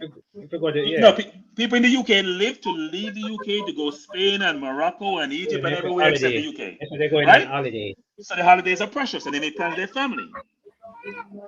So if you play the football all year through May and you go play ball May, June, and July, where you get time to go on vacation with your family? No, we get the time. Exactly. You got players have to take sacrifice. A lot of them have to take sacrifice to be in this. But then we want to cost them. We want to cost them and kill them. Else we're not having a team. If players don't take sacrifice, we're not having a team. We're not having a decent team. You know what I mean? The JPL players will always play. Even if they have a game the night before, they might go play. You understand? So. No, but I'm just thinking the JPL players them me not say them no need rest to one thing, but at the end of the day, they need it, but at the end of the day, picture. Them no reach to a level where. By the way, I want to kill a narrative. I have been told that Ravel don't give no trouble in that camp. At least the last few camp him there. I have been told that give no trouble. So people that make narrative about Ravel can't get coach or Ravel can't do that. I've been told Ravel has been getting a problem, but that's true or not, I don't know. I was told not getting a problem. I don't know. So, and I don't know about that one. I understand. I don't know about that one. But then we have a problem. We have a goalkeeper issue. What's the goalkeeper issue? Because we expect Shakan Davis to play, but he lost his game to Chambers for Mount Pleasant. So I don't think I'm not certain about who will get the start. All right, so let me throw this out there. All right. With the squad is there, right? Shaquan Davis, Benjamin, Williams, Tafari, Chambers, King, and everybody. Not going to go into the squad. Now, who is the perfect captain for this time? Let's go with Cranky. Cranky, who is the perfect captain? Isaac Aiden. All right, so Isaac Aiden. All right, Isaac Aiden. No, so Richard King can't captain the side. Isaac Aiden. No, I just asked if Richard King can't captain the side. Me da say Casey Palmer, Amari Bell. Yeah, Bell couldn't get a shot. No. I think because I'm look into it, I say, it's a seniority in the squad, but I say Amari Bell. Because yes, Isaac Aiden, but I mean, into the squad, I look on Amari Bell. What has Amari Bell done to get the captaincy? In his career, what has he done to get captain? Has he ever captained anything? Is he a leader? Does he play? Is he played at the highest level? Yeah. All right. So well, he did, but now he's in what? The League One. Rob Smith did that with a bowler, Yarker. Rob Smith said he only had 2 caps for Jamaica. He can't captain the side. Only 2 caps. So I Richard King my money to pan, you know. A glorified friendly, this, anything possible. And the last time they're playing in the UK, aren't they? The last time the local team played with Richard King in it, was Richard King the captain. So my money I go for Richard. Who? Then against who? Trinidad. Does Richard King. He was the captain for both games? Yeah, for both games. So he was the captain of a team that has all local players. Right? Yeah. This is a mixed team. Yeah. This mix up. So my money is for Richard King still. No, in terms of stature, I think it's the same way. Yeah, it's 8 to me. And if I was being captain in terms of a player, especially the position that he plays, I love my captain to be coordinating defense and offense simultaneously. I don't like goalkeepers as captain, frankly, because you can't give a lot of instructions. I like somebody like Hayden who's been there, done that, and exhibit leadership qualities to be in that role. I'm not going to say Richard King can't be captain. Richard King exhibits a lot of I'm gonna call it temperament on the field. Richard King sometimes doesn't really come across as somebody who's very composed and gonna be somebody who can calm things down. So make him exacerbate things versus make them calmer. But I know something that's captained in games before still not cranky. When the Amari Bell has captained Luton in absence of the captain at Luton a couple of times. So yeah, and I think, as I said, I remember when them even come up when them come up from the championship. Because say Luton Town, I think, was the first team to come from non-league football and come up to Premier League. Would have been. But as I said before, I can see Isaac Hayden, the reason behind Isaac Hayden, the captaincy. Pretty much, really with anybody else. Because as I said before, between Isaac, Casey, or Amari Bell. But I don't think nobody else. I would say Bell or Hayden. One of the two. All right, so Dre, anyway, that's sports. All right, so Eddie have some money for me. So I can put up that money where Eddie have to give for me. And CC, can give me a thing. Hey, Dre, a Jamaican money, Dre. Take it. Dre, it's Jamaican money. Don't take it. And Cranky have some money, so we can make it up. You understand? Yeah, man, we can make it up. By the way, I have a question for you guys. Serious question, though. I probably shouldn't ask you about. When you buy tickets overseas for Jamaica games, is it electronic? They just send you an email or something? Cranky, we can't get a ticket in a Cranky. Where's that? No, we need VIP ticket. We're not going to we have VIP ticket. No, VIP we don't want. If a VIP we don't want, we don't want it. Hold on, Cranky. Hold on, Cranky. Cranky, are you planning to go down for the World Cup qualification? Yep, no load it up. Yeah, no load it up. Anything is possible. All right, so Cranky, we need to talk. We need to talk. If you could I just get press pass yesterday, Cranky. I never apply for the press pass. Who to tell Cranky is not already here? But Cranky couldn't do that. I'm on the road, but I'm not in Jamaica. Right. But Cranky couldn't do that. I heard. Hold on. We know you're not fly down. Who tell you that? I mean, some big news. I go on. Hold on. Big news. I go on, you know. Cranky at the press conference stated.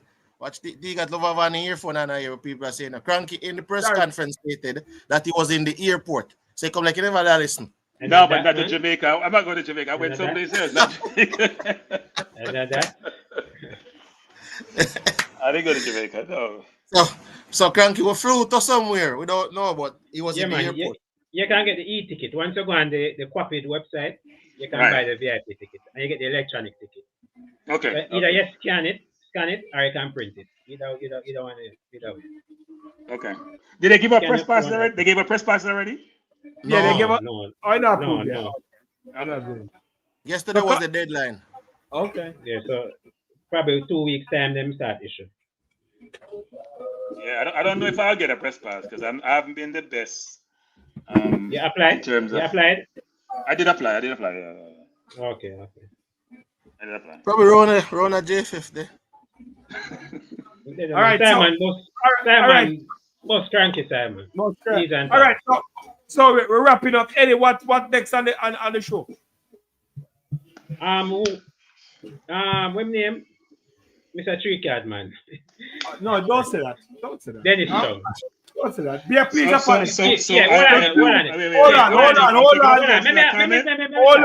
Hold on. Wait. The views expressed by any vision. It's not the views of Sports DTM. All right, the views expressed by the coach Eddie. Eddie, you talking about the coach Eddie? You talking about the coach? No. Oh, not this time. All right, so the views expressed by Eddie Vision TV is not of Sports down the middle. Hey, Tiga. You know what about it? Eddie, that Jamaica, you know. Yeah, make it fine. No, the great. All right, no. The great, hear that part now. The great Dennis Chung. No, go ahead. That's what we need to say. Dennis Chung, who did a lot of good work for the JFF. Yes. No, it was alleged that he's stepping away. We just want to talk about some of what will happen if that happens. Hold on.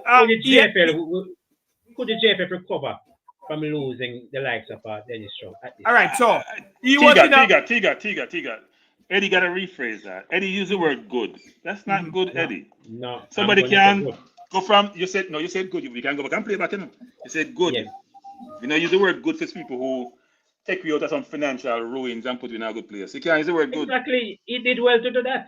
No, it's not good. It's much better than good. Okay, great. Yeah, you're right. Okay, great good. Work. Okay, good. Great much better. From Mr. Chung there. Yes, much better. I heard a lot of rumors of persons never go work. All right, so you go to the office, nobody in the office. So the whole culture change in the JFF. So we have to like a working environment. So I wasn't at the. He had a press conference right after the quote had his. I didn't get to listen. I didn't get to go on. CC, were you able to go on that press conference? Yeah, what I'm saying, I never get to listen. CC look like him busy. All right, so we didn't know. So we hear that so after the JFF, let's put it this way, people. Let's break it down. The JFF was under restriction from FIFA how they're spending their money. So every time they write a check, the people have to go over it and make sure if they say they're going to buy bull and cheese, they have to make sure it's a bull and cheese them buy. Them can't use the money buy mackerel and rice.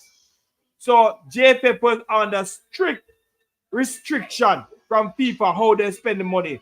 If them give them $10, they want to know how the $10 spent. So Mr. Chung went in and he did a tremendous job. FIFA say, okay, you guys are on the right path. We removed it. You're free to go. Now, after the restriction has been removed, couple months after, it is rumored that maybe 2 months after, or a month after, it was rumored that Mr. Chung leaving. And people might wonder why. Why? Because job done. Yeah, right. You understand? People might ask. I heard that his contract is about to end sometime this year. You understand? So if his contract is ending sometime this year, why didn't he wait until the contract was over? Or why did the JFF offer him an extended contract? Don't know. But he did an excellent job by removing the JFF from the spending restriction. You understand? An excellent job. Now the JFF can if them get $10, people don't have to over them back to ask them how they spend the $10. Yeah. You understand? Is this a good thing? We don't know. You understand? Him kind of repair the image of the JFF as well. Exactly. So sponsors don't want to work with the JFF because then nobody want to work with JFF. Exactly. So what is basically done is, as Eddie alluded to earlier, the first thing he did, because I had a discussion with Janice when he was on Management Channel about when you go into a company, you need to change people Otherwise, you won't make the progress you're looking to make. And what Dennis has done is, first of all, change the governance construct, at least from a finance standpoint. Not talking about the totality of the JFF. He has changed the government. He has changed procedures, invented a lot of procedures people have adhered to. He has created a sense of accountability. He has created a sense of responsibility and mandated people, you actually work in there, so you need to go to work. As you see, Eddie mentioned it, which is when he went there at 11 o'clock, there was nobody in the office. So he's changed the whole culture of making it a much more professional organization, because that's where he came from. He has also allowed them to be much more tax compliant now, which they weren't before. As he mentioned, because at the press conference, 20 years of negative equity, which we don't seem to realize what that means. Because sometimes Dennis uses accounting terms, and he hasn't written them down enough so the layman can understand them. Right? Which is one thing I have with Dennis, which he has to do sometime better, because if people can fully understand what he's saying. They had a going concern opinion, which means every year it says you have about 12 more months to survive, but because they have FIFA money and government money, them still survive. Like Barcelona, which is bankrupt but still operating because money coming from different sources. If you look at them, from like most companies, they probably go under at some point, right? But they have other avenues to get money. As Eddie alluded to, he has changed the environment in terms of the perception of the JFF and the monetary aspect, which is sponsored to the business of JFF. He's also thought about revenue stream. So whether it's the streaming of services, working with the fan base, for example, to say, you know what, we want to bring the fan base in, listen to them, try to implement what they're saying. So he's trying to more holistically change the construct of the JFF, change how the JFF operate, change the brand of the JFF to be something which people want to embrace versus being distasteful. So it's very disappointing. And here's another thing, people, which is important. Why is it that the people who perform in the JFF are the ones who leave, and the ones who don't are the ones who remain? You go look at Donaldson, you go look at Hagrimson, you go look at all these people who have performed, they're gone, including Chung, but the ones who don't perform, that's opposite to the real world. But sometimes Cranky is just you wonder what happened. Go ahead, TC. No, I was just saying sometimes, yeah. I mean, you wouldn't like it. For me personally, me never like. I think I had one interaction with Mr. Chung, and it was a management show. And I remember asking him a question about Al Gibson and some contracting. And Marks me learn a term there. I never really liked it because it came off a bit arrogant, like he's the only one who went to school of some sort. So I realized that interacting with some of these people. I'm gonna say interacting with some of these people from the JFF sometimes it's a very big turn off. So, but I mean, you can see the work that he has put in still. But as I said, the people who perform in the organization seems to be the ones who always are walking out. Yeah, and somehow them want the bad culture. I mean, no, them want the mix up and the unprofessionalism and the friend thing. Them want that to linger. I think it boils down to that, you know. The question is going to be who's going to replace Dennis, right? That's very important. Because whoever is in charge of the finance area, as the Jen said, is probably the most important job in the JFF, frankly. Important. But can I ask a question? Because Mr. Speed wasn't doing the finance part before Dennis Chung came on. He made if he was, we know where that was. No, but I don't know if he was or not, but I'm just saying he wasn't in a good place. No, I thought it was what's his name who left? What's the name that daughter went? I thought it was daughter. Overseeing the area. I know who did it, but who overseen it? I think that was the general secretary, but I think the finance, I think Mr. Speed was. I don't quote me on this, but I can't be wrong. Bring up that comment from Henry. He's saying that Dennis stated that he'll stay for 3 years. Okay. You know, let me say this, people. Sometimes people say certain things, and if they can change their minds, you know, they can change their mind. If the environment is right, they can change their minds, right? Yeah, that is true. Yeah. So Dennis wanted to stay. Mr. Chung. Yeah. Dwight. Mr. Speed was on, and he said that Busy won't be traveling tonight, but they will assess him 48 hours, and hopefully on Sunday, if he's good to go, he will travel on Sunday. But if he's not good to go on Sunday, then he won't be going. Busy will be not making that trip. They're not taking a risk on Busy. No risk. They're not taking no risk. Understand? Which is true.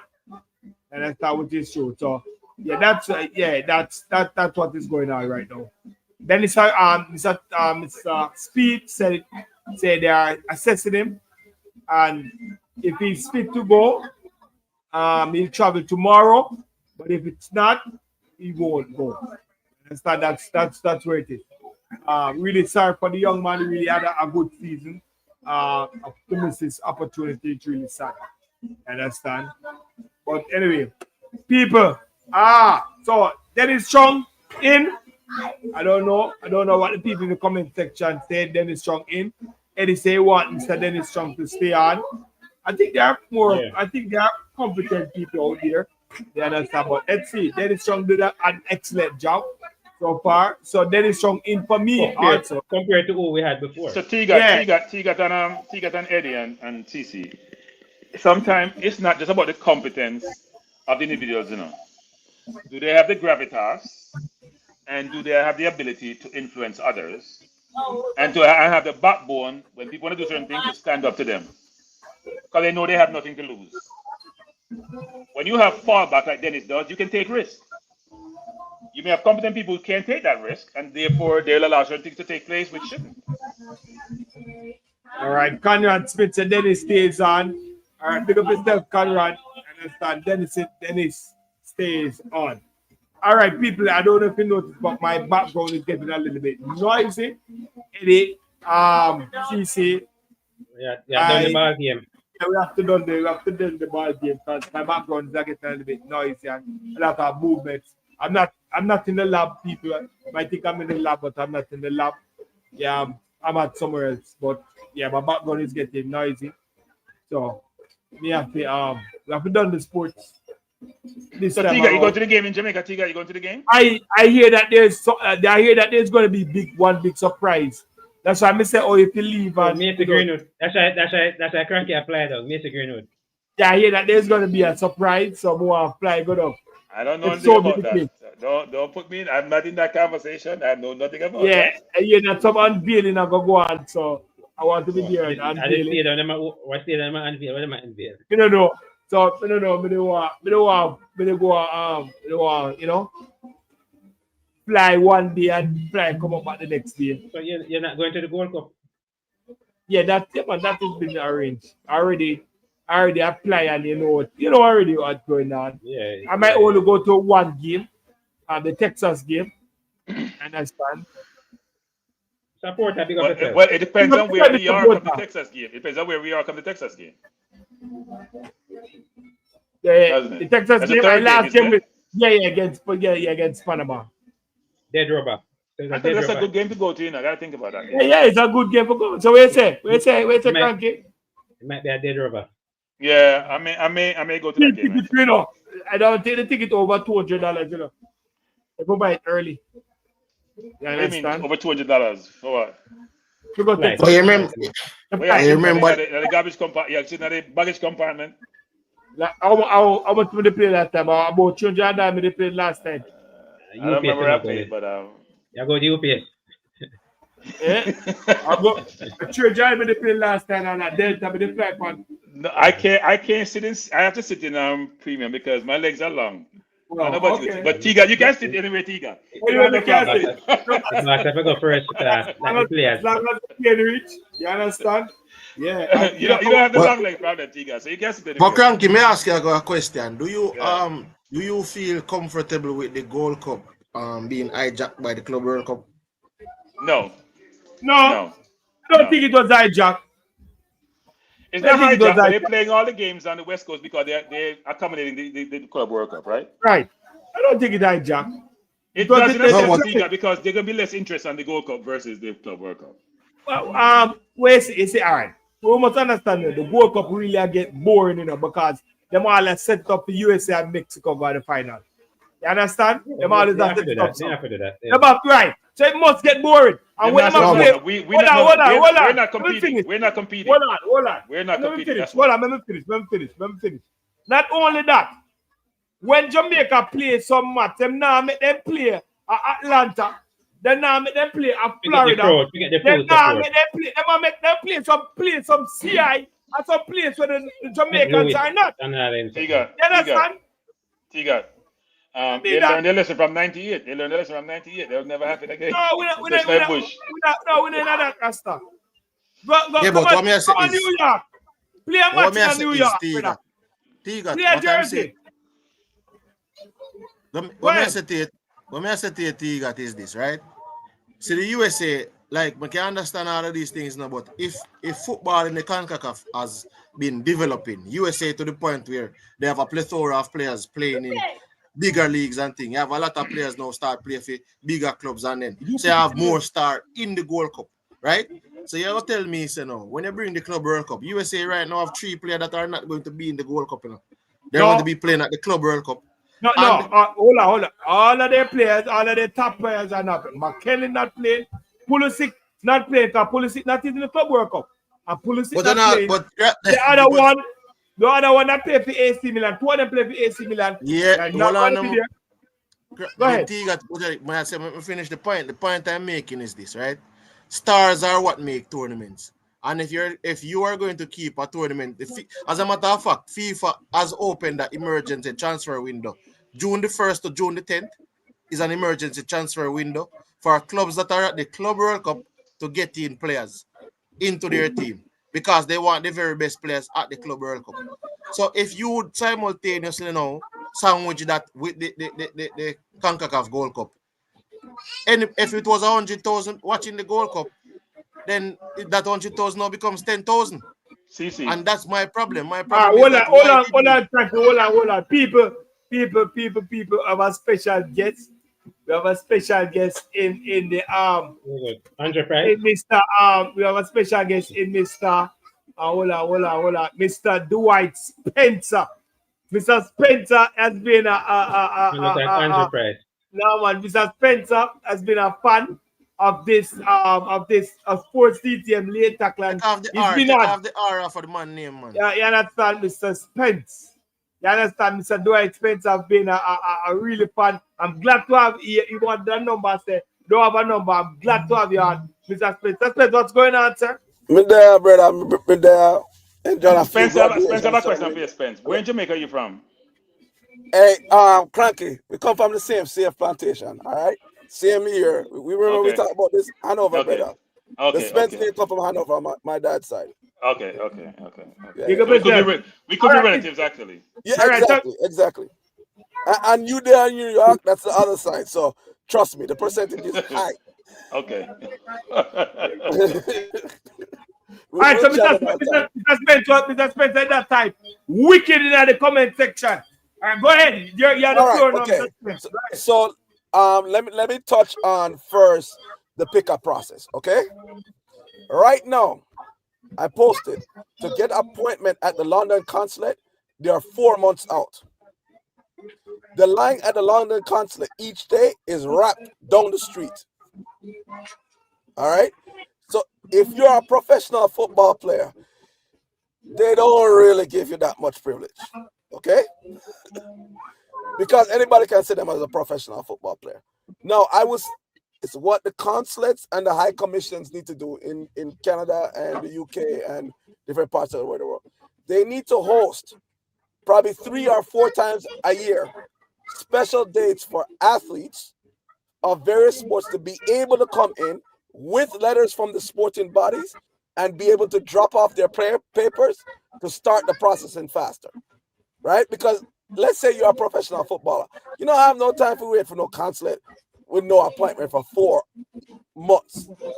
You want to be able to get a date, go in, drop off your papers, and keep it moving, all right? So that's number one. The second thing, as somebody mentioned, why the players are coming to Jamaica. What is happening? They are dropping off their paperwork in Canada, in the States, in the UK, because PICA just said in April, a minimum of 45 days for us to get you your naturalization citizen papers, right? And you need that naturalization paper to then get a passport. They do not expedite passports if you live abroad. passports can only be expedited from Kingston in Jamaica. All right, so let's make that clear. So players are dropping off the paperwork at the high commissions and the consulates and beginning the clock with Pika at Waterloo Road to get their citizenship. All right, let me explain to you one big difference between the reggae girls and reggae boys. Unfortunately, we are all men here. As men, we tend to take care of the paperwork better with our daughters than our sons. So, family tree for reggae boys players, mess. Some of them is smooth, a lot of them is not smooth. So as Cranky was saying, as other people were saying, the corrections, the late name additions, and all this stuff, this is all personal matters that the JFF cannot resolve. That's between the players and them family.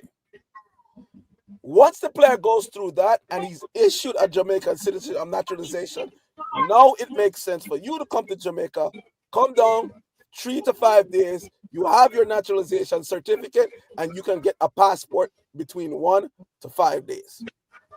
All right? So it varies by players. The JFF cannot control that. It's up to the players and their families. What I would say is any player who is now adult, 18 years old, or if you are a parent and you want your son or daughter to play for the Reggae Boys, start the process now as early as possible. Because yes, it can take 6, 9, 12, 24, 36 months. It depends on what's on the papers and what the family situation is. So do I have a question for you? All right. So let's put a pin in there. I have a question for you. So that means that the volume of people requesting naturalization has increased significantly? I will tell you this, and I know this directly. The London Consulate, the London High Commission, packed. The Toronto High Commission, packed. New York, so-so. Miami, wide open. Okay, because I went to New York, and New York was seamless to me. It took me 4 months in total. And I didn't go to Jamaica, by the way. That was a year ago. That was a year ago. Look at the difference. So, Cranky, I renewed my passport during COVID, right? The line wasn't bad, but do remember, I've had a Jamaican passport since I've been a child. I was just getting reissued a passport. For people, for minors and adults that are getting their first-time passport, that's where the difficulty lies. There's no records in the system. Okay. All right? So that's why if you have a youth and you get their passport now as a youth, when they come as an adult and say, oh, mommy, 21 years old, me want to represent Jamaica. Boom, I'm already in the system. You pull it up and then Chris. Minor passports are only good for 5 years. Adult passports are good for 10 years. All right? So you have to, there's a lot of things in play, but this stuff is 100% responsibility of the players and their families. The JFF cannot help you with this. It's too much for the JFF to deal with. Yeah, but here's the thing I said, right? Dwight, which is this, we should consider, which is you have somebody from PICA, the JFF, the player, sort of working, because you know the players don't understand the process, right? They may not understand what is required. Why not? No, hold on. Why not, Frankie? Because there are these adults. Players grew up. No. They grew up privileged, right? They're not doing nothing. Some of them. They grew up privileged. Meaning, as a footballer, everything is done for you, right? Frankie, so that doesn't mean you're not smart, but everything is done for you. So in essence, if you have somebody who understands the system and what's required up front, you come with a birth certificate, this doesn't match, your name is spelled wrong, this doesn't work, work you through the process, that may work better, I think, to help people expedite the process. And I think, Cranky, I think a lot what needs to be where the JOA, the JFF, the different sporting bodies, they should work with the consulates and the High Commission and said, let's have these 3 dates per year, right, where we allow the athletes to come in and they can ask questions and get these things looked at. They should block out certain dates on the year and say, okay, these dates we're going to have somebody in from PICA and they're going to be in XYZ country at this date and they can look at it. So if you're in Canada, fly to Toronto. If you're in the UK, fly to London. Have your letter from the sporting body and they will look through and see what they need to do. I just think that's what the Jamaican Foreign Affairs Ministry and the sporting ministry needs to facilitate. That's what I can say to that. Yeah, right now I can tell you there's a lot of frustration in the system across all the parties involved, right? He can probably get blamed on inappropriately. I can tell you this. Yeah. I can tell you this: the basketball players are getting things moved quickly because everybody is working and clapping and singing this from the same sheet of music. Okay. Okay. That's The basketball players have to go through the same thing. The big difference is they're singing from the same sheet of music. Well, you're saying that's Amen Thompson and those guys, the twin, and no something the Powell, Norman Powell them. Are the Thompsons involved? I didn't hear about the Thompsons. I don't know the names. I know Norman Powell is involved, but Powell is involved. Yeah, Powell say he wants to play. I don't know the names, but however they're doing, they're singing from the same sheet of music and they're going through and doing things proper. The basketball players are the same way. They're privileged, but I tell you what they're doing is having them drop off their stuff at the consulates and getting their naturalization done first and getting that back to them, and then tell them, once you have that, go down to Jamaica and get your passport. Don't wait, because it's the passport that takes long. This is the thing that I said to somebody yesterday. I told someone you cannot get a passport, Jamaican passport, without naturalization or citizenship. So somebody came, oh, you can get, and they cannot expedite. They cannot expedite your passport overseas. The only time that is even remotely possible, right, is if in the process of you traveling, your passport was damaged and you're at the airport and you can't get through. They'll try to get your emergency passport, but you have to have a valid passport. If you're getting your first time passport, you have to go down to Jamaica to do that. To expedite it, you have to go down to Jamaica. Overseas, they only provide normal service. Yeah. But yeah, as I said, the only thing I think is that the other sporting bodies, like we said, the netballers, I think less than a year they got a couple netballers who change allegiance and come and play for Jamaica, and other sporting bodies seems to be able to acquire their players faster and sooner than when Reggae Boys is trying to acquire players. They're singing from the same sheet of music. All I have to do, you see what Roy Simpson is doing in the press. I mean, I'm gonna call out his name, and he's doing things and talking without the players' permission. Then the things don't go on with the other bodies. That shouldn't be happening. Period. Everybody should be singing from the same sheet of music.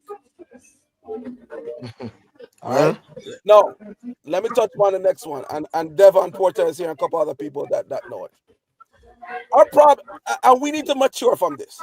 Don't let the press and all these people take me for idiot. We're all educated, smart, intelligent men and women. Do not let them sucker us into this local versus foreign thing. It's an idiot business thing that we are more intelligent than that. What is going on right now, right? Currently,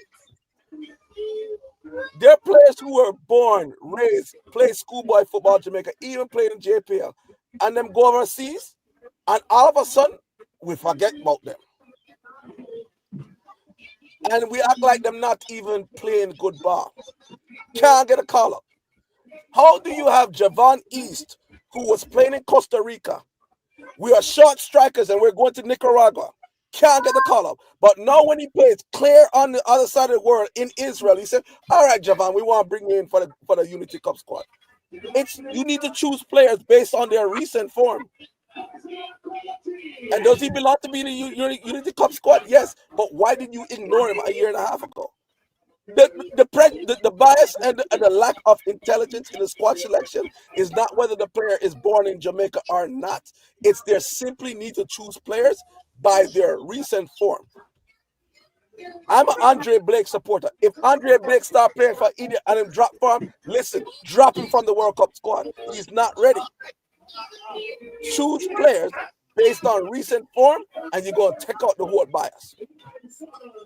Well, Dwight, that may be challenging. If Ravon Morrison was in the Dubai 3rd Division or the UAE 3rd Division and was scoring 25 to 30 goals, that's form. You bring him in, even though the league is a lower league. But if he's over there doing average, guess what? Right? It don't belong there. So Dwight, based on Dwight, let me the devil's advocate. By your analogy and perspective, would Bailey be in the team? Yeah, I think Leon's dealing with some. He's not on form. Leon hasn't been playing a lot of football. Leon has been on form and been on the bench a lot. Cracky, he's in the EPL, Cracky, and when he does play, he point. But but I'm just asking you. If you said regardless of where they play, Bailey's form over the. Go ahead. but Cracky, Bailey's form over the past 3 to 6 months is better than a lot of our wingers that we have in our player pool. Okay. Period. All right. And no. Well, I don't know about that anymore because if we bring in Tyrese Campbell and a few of those players, they're different levels, though, right? They're different levels. The levels do matter. Okay, right? but you know what, Cracky? You let them go into camp and battle for the position. Simple. True. All right. Let me give you another thing, another factor. With the press, don't let the press fool you on this one. We have different depth at different positions. Right now, we're not deep at the number 9. Right now, we're not deep at right back. So you can be in a lesser league and make Jamaica's squad as a number 9 and a right back because we're not deep in those positions. But we are loaded with wingers. Left, right winger, we have enough of them. Right? So it depends on the position where the player plays and the need of our squad and the depth of our squad. Do not pay attention to, as CC said, don't look at where the player born. Different positions have different needs. And we are deep at some and we're not as deep at others. Simple. Right? Tyreek McGee, for example. Tyreek McGee is our 8th best creative midfielder right now. The man played on a regulated team in the JPL. He's probably like our 8th best central best midfielder, strictly based on his form over the past 7 months. Right? Don't let me talk about him look good at GSC 8 years ago. Brother, we deal with 3 to 6 months ago, not 8 years ago. Recent form. And we're going to be all right. Well, I don't know if we're going to be all right, but obviously, logically. But we as fans need to mature up, and be more intelligent. Don't let McCLAREN and the JFF prey on our emotions and have us out there. Oh, we need JFF. Come on, man, stop it. What's your thoughts on Ravel, Dwight? What's your thoughts on Ravel? What's your thoughts on Ravel? Mike, all right, be careful with this one. Great player, great talent. I don't think he's good in the locker room. I'll be honest. I think he has demonstrated that across different teams, different clubs. What if he's okay in the locker room now? What if he's okay in the locker room now? Because I was told he's okay. So what is he okay now? Not giving any problem. What if he's okay now in the locker room and not giving problems? So he's matured. It depends on whether him head chip out or not, brother. If it chip out on the wrong moment, then you're done. And I said, and to me as a fan, as a coach, the number 1 player on any team is team chemistry. Number 1 player. You could have, if we have Messi in our squad and Messi interrupts the team's chemistry, brother. Dwight, you go too far now. Yeah. Hey, because Cranky, when Argentina was losing, or if they're losing, sometimes Messi and the others, they're not playing well together. Team no, I agree. And Messi was a problem child at Barcelona. If you don't realize it, Messi was a problem child something at Barcelona. Cranky, exactly. But his talent was so good that you put up with certain things you wouldn't put up with normally from certain players. All right, but can we agree on this? Jamaica has no Messiah. We don't have any player that is so good at the world or even at the top. Mr. Spence, the Messiah is coming. Who that? MG. I'm going to attack MG Sports. MG. The Messiah is coming. What chance? The Stevie after they jump the reggae boy is coming. Tigger, don't let them play on our emotions, brother. Me and you know, be intelligent enough, know that MG is not going to be able to take over a game against no top level opponent and dominate the place. Him not that. If he was, so Dwight, you were doing so good, you know. You were doing so good. He was. Dwight, I want a friendly bet. I want a friendly bet on that one. Cranky, 2 red stripe on that one. No, I'm not drink. All right, we don't drink. All right. You have to feel some pain. You can't. When you feel some pain, you can't just take a red stripe now on pain. If me a bet you have to be real pain, you have feel. I feel some pain. You can't do that. May I tell you, so if Macy come, that ball be hitting the net. So long as he get the ball in good position, Regular. that ball gonna hit the net. Hey, the last goal him scored at France, you know. Go look on a goal there. No. It's suspense. When Damari Gray hit Jamaica, he hit some wonderful goal. And since Damari Gray went to Saudi, he wasn't playing. If Damari Gray was still in England playing, would have a different Damari. Yeah. Because Damari Gray was scoring some goal. That's where it was like, I had when Damari was on the field, it's like we said, we're gonna score a goal after score. I'm still have that belief when Damari Gray is on the field because I see Damari Gray score a goal out of nothing. Then it's like you want to hold him cross and score. Now, look, I get Dwight's point about Mason from the context of he's not gonna be the one doing a lot of the ball handling. People forgetting the ball, but trust me, in terms of finishing, he has few comparative in world football in terms of finishing. Few comparative people in world football in terms of finishing. Consider him one of the top 10 best finishers in the world right now. Yes. Okay. All right. Yes. Yeah. No. He's a ridiculous. That's why Alex first was talking about now. Alex first talk about the way he shoots and how low he shoots and how accurate he shoots and how hard he shoots. The kid hurt himself by what happened with the situation. But if he come to CONCACAF, and look, CONCACAF has bad fields for some places. We may not give him the ball in good position, but you will see his ability to score things which you would not necessarily consider clear-cut chances, for example, which is important. All right, Cranky, can we agree with this? And I haven't watched MG in Europe, right? Ligue 1 is probably what, the 4th best league in Europe? Probably. Okay. Would you say he's completely dominating that league? He has about 20-something goal contribution, about 32 games, something like that. Top goal scorer. That's about 25 goal contribution, I think, in about 33 games, somewhere around there. Those are ridiculous numbers in any league. And he's not playing on the best team. Right, so that's an excellent return, right? That's an excellent his return is excellent. Yeah, man. Right? Think about it. It's a new league for him, too. It's a new league, too. Right, and so then the other question is, can he translate that form over to the national team specifically? That's a fair question. It's a fair question because we saw Bailey doing really well in Bundesliga. Yeah. We saw Bailey doing excellent at Aston Villa 1 year and hasn't translated. But I would say this about him though. He's such a natural goal scorer because even if he's not playing well, because he doesn't run back as much as he should, because he has deficiencies, right? He puts the ball in it. Right foot, left foot, either can't. He's just a ridiculous goal scorer. But all okay, right. Hold on, Mr. Spain. Let me Spain. Let me kind of defend Bailey. He never want to do this because I'm a friend. Lord. Let me kind of defend him. All right, hold on.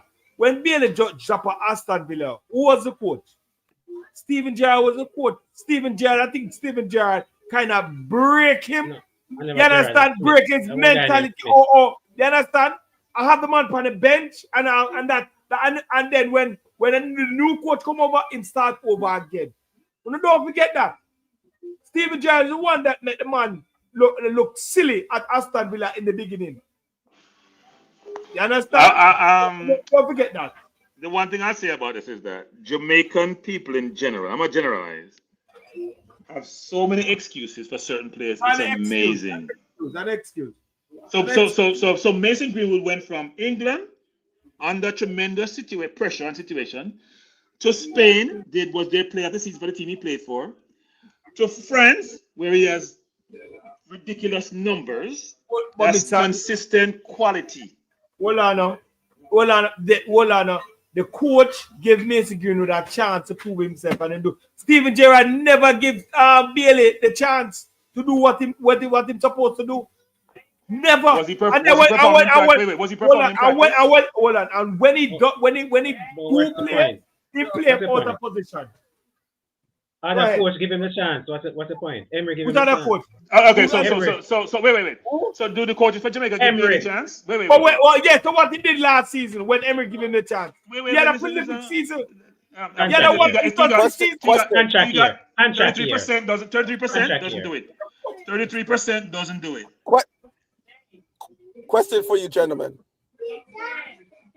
Can Leon Bailey, Damari Gray, Shamar Nicholson, Michael Antonio, MG, who am I thinking there? Isaac Hayden, can they play well together and thrive in a Reggae Boys jersey? That's the question we need to ask. Not looking at them as individuals. Look at them as a cohesive team. And can those players, what's the word I'm looking for, Cranky? Complement each other and play cohesive together with each other. So here's my view on that. Here's my view on that. So I consider international teams to be all-star teams. Like a Real Madrid, for example. Even though Real Madrid has more time to build cohesion and build camaraderie and build a team, right? Like all-star. Barcelona is an all-star team. Barcelona complements the academy with go get some excellent players and their team. But in the Gold Cup, you have time to put the players together. Well, that's the thing. So the point I'm trying to make is this: if the players are good enough to me, and the players are all focused on the same objective, and they get buy-in from the coach, I expect, like a Louis Baker, for example, was a 1-in-3 historical record in terms of goals are contributed as a midfielder. Doesn't play a ton of defense. Mason Greenwood probably has a similar number of better numbers. As you mentioned, Bailey and Gray. I'm not bringing Antonio, because if he comes in, I don't expect a lot from him. Hayden anchoring the midfield. I don't know Jonathan Russell. I've been watching him play a lot, but he gets a lot of kudos. The point I'm trying to make, we have good enough players, not saying to win the tournament, but to really compete well. All right, Frank. But you know, sir, to answer that question, yes, we could look at it like this. I think some of the players that we see, some players similar to other countries who are switching, right?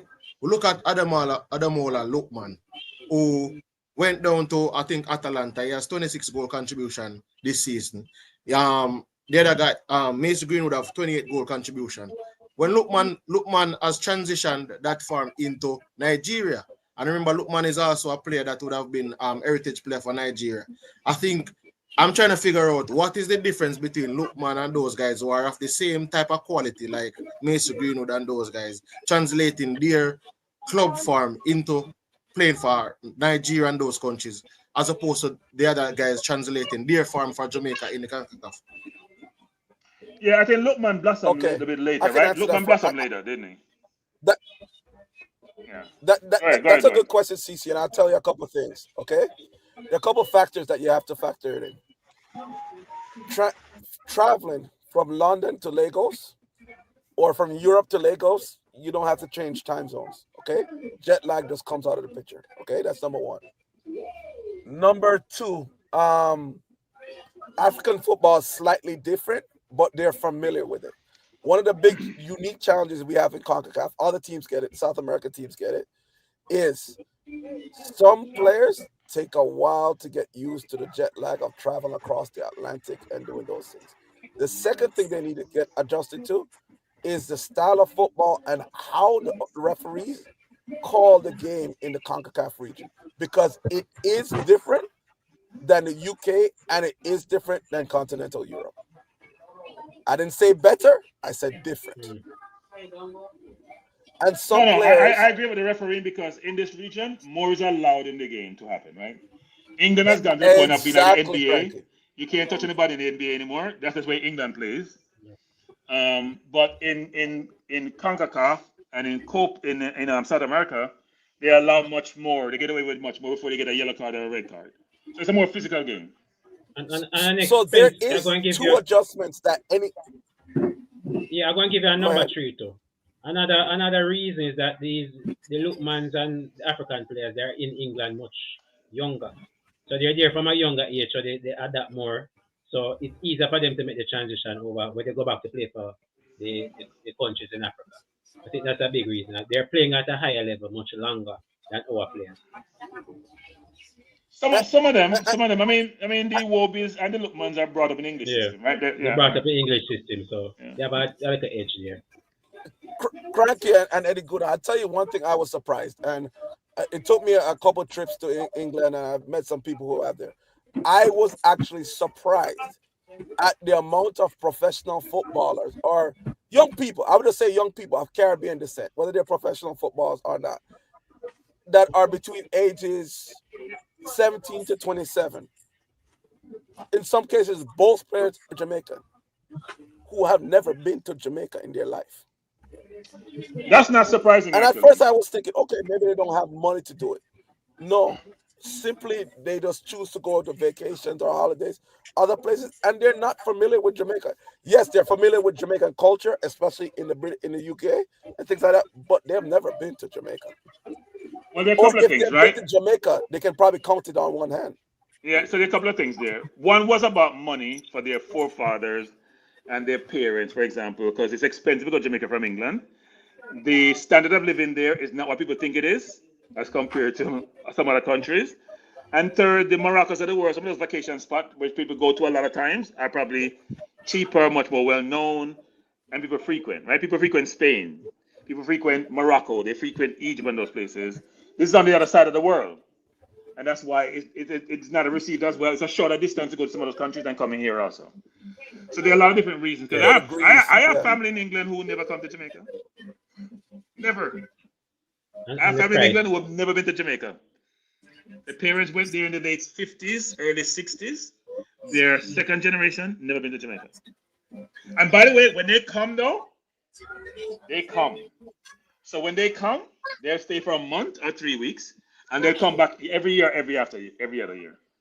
So what Dwight is indicating is that there got to be a better job done, maybe by the tourist board and others, to influence and encourage people to come visit. Because I'm telling you, when they come, they love it. Most of them that I know, including some of my relatives, and they stay for a very long period. Yeah, they have a good. They like it. Yeah. But I don't want to know, do I But Spence? it's surprising. No, I was saying the players that are playing Repeat in that, League One, CC. right? Yeah, the players that are playing in League One, right? We know the physicality of the leagues below the Premier League level.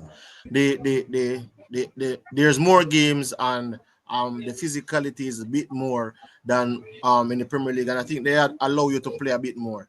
Do you not think that players who play in the League One and Championship translate better into the Jamaica national team than some of the players that are actually Premier League players? So they might translate better into the Jamaica national team. It doesn't make the transition to CONCACAF easier. Because I don't think so. I don't think so, Dwight, because most of them come through those leagues. Most of them come through the league. Think about all the players you're thinking about, CC. Whether it's Pinnock, whether it's Dexter Dapp, whether it's Amari Bell, they all come through the lower leagues. But the reason why I asked this in a cranky is that we're going to get some players that possibly just come through the academy and went through the PL2 U21 system and never really experienced League One or Championship. Exactly. Yeah. And that's they ain't gonna be I can't see them picking them, no matter what we all think. They're picking them. Okay. I'm just see them picking. But it's a good point, but I don't see them picking them. Let's give an example. Tyrese Campbell, the one from Charlton. I don't think he's played European football, and I don't think he's played too much football. I would have to look and see when I think he came through Man City or somewhere like that. Whether he's played any football over here in the Americas or playing the CONCACAF region. It's an adjustment for these guys. A lot, you have to factor in. Some players adjust quickly. Depends on their mentality. Have they visited the Caribbean region? Are they aware of how it is, the heat and dealing with the pitches? Have they seen that before? Or the players who come over and they're a little bit naive towards what they're going to experience, right? Or how coachable they are, or what's the key thing? What's their adaptability? And that's why people like Ravel are important, because they have that experience. But I'm just saying. Oh boy. Repeat it against Cranky. I said that's why people like Ravel are important, because I'm just saying they're experienced. No, Cranky. Ravel has experience of driving in Van Back and drinking in coconut. But as I said, the only problem with Ravel, him head chip out sometime, brother. Yeah, no, we don't disagree now. But you head chip out. Here's the thing people don't understand, and Dwight mentioned this before. If I'm K. Roy Anderson and I'm flying how much hours every single time I go sit up on bench, what's my incentive? Seriously, what's my incentive? Him get with his family, Cranky. And get some KFC. Hey, Eddie and Cranky, you bring up a good point, One of the things with certain mentalities of some of these players that can come in, are they ready to travel across the Atlantic and battle for the position? Are they ready to sit a bench? Or are they thinking, listen, Jamaica called me, why am I not starting? Because it's part of the job, man. It's part of the job. Sometimes you have to sit on the bench and wait for your opportunity. It's part of the job. But Eddie, may I tell you right now, and enough people said some of these men not ready for back for. Listen, some of them, the very reason why they choose to play for Jamaica, they don't want to back up for the position. Right, yeah. Right? That's why I respect the ballers who come in at the U17, U20 level, Alamba Keys and all that. That would say, hold on, I hear somebody want to play for Emil Bakker for the spot. No bad attitude, no kiss up face, no. I have personal matters. No, but to be fair, Dwight, I've interviewed both Lambakisa and K. Roy. Best kids, like ridiculous, religious, spiritual, discipline. Yeah. They are exceptions. Seriously, they are exceptions. Cranky, I love Lambakisa as a player and as a person. He's two-footed. He has a wicked left foot and he can switch and use his right foot. He gives you work rate, work ethic, and a good attitude. I'll be honest with you. I would take 15 Lambakisas before I take one Greenwood.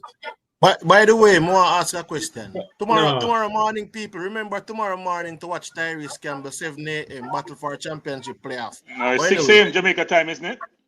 No, man, it's 7. Yeah. So, I tell the people them before they go on Sofa Score, go watch the baller.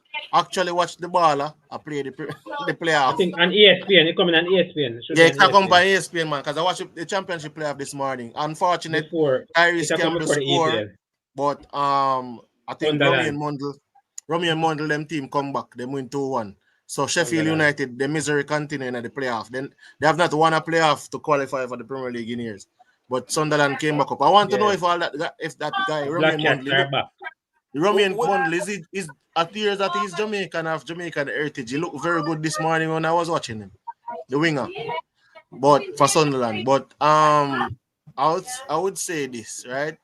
A lot of the guys, for me, is just getting the documentation over the line and actually getting them to come and play, because I think once some of them play and the winning and all of these things get to and they become a part of the history, I don't think anybody's going to go back to the point of do they want to play or do this person not want to play, because once you start to play for a country and play international football, I think that adds to you and adds to your resume. So you people would want to come and play for depends on the country. Depends on the country. The game is not ESPN. The game is Paramount in the US and the game is Disney in the Caribbean. Disney Disney's ESPN, man, cranky. The ESPN is on Disney. Yeah, ESPN is on Disney. Oh, ESPN is Disney in the Caribbean? Yeah, I didn't know that. Yeah, man. It's on Paramount in the US. Oh, Disney in the Caribbean, because I think I have Disney Plus. So, but it has ESPN as well. Oh, okay. Yeah, but as I I said, one more thing before I jump off. Yeah, man, go ahead. Can I say one more thing before I jump off? Yeah, go ahead. So just when you if you know players or you hear about players that are interested, tell them to go get the naturalization process done and start that first. And once they get a naturalization certificate, go to Jamaica and take care of your passport. That's the best way to do it. So if you know one more thing before you go, like Eddie Guna and Tiga, you guys should also lay out the process. I did this on my channel of what the process entails. So people can have references, right? I did that video. Eddie, you did that video with Eddie Guna, but I'm just saying, I walk it through and sort of show people the documentation and even build a template as to what you need and what you require. Because I know, do I think that they should be smart enough to do it themselves? But trust me know the key this there.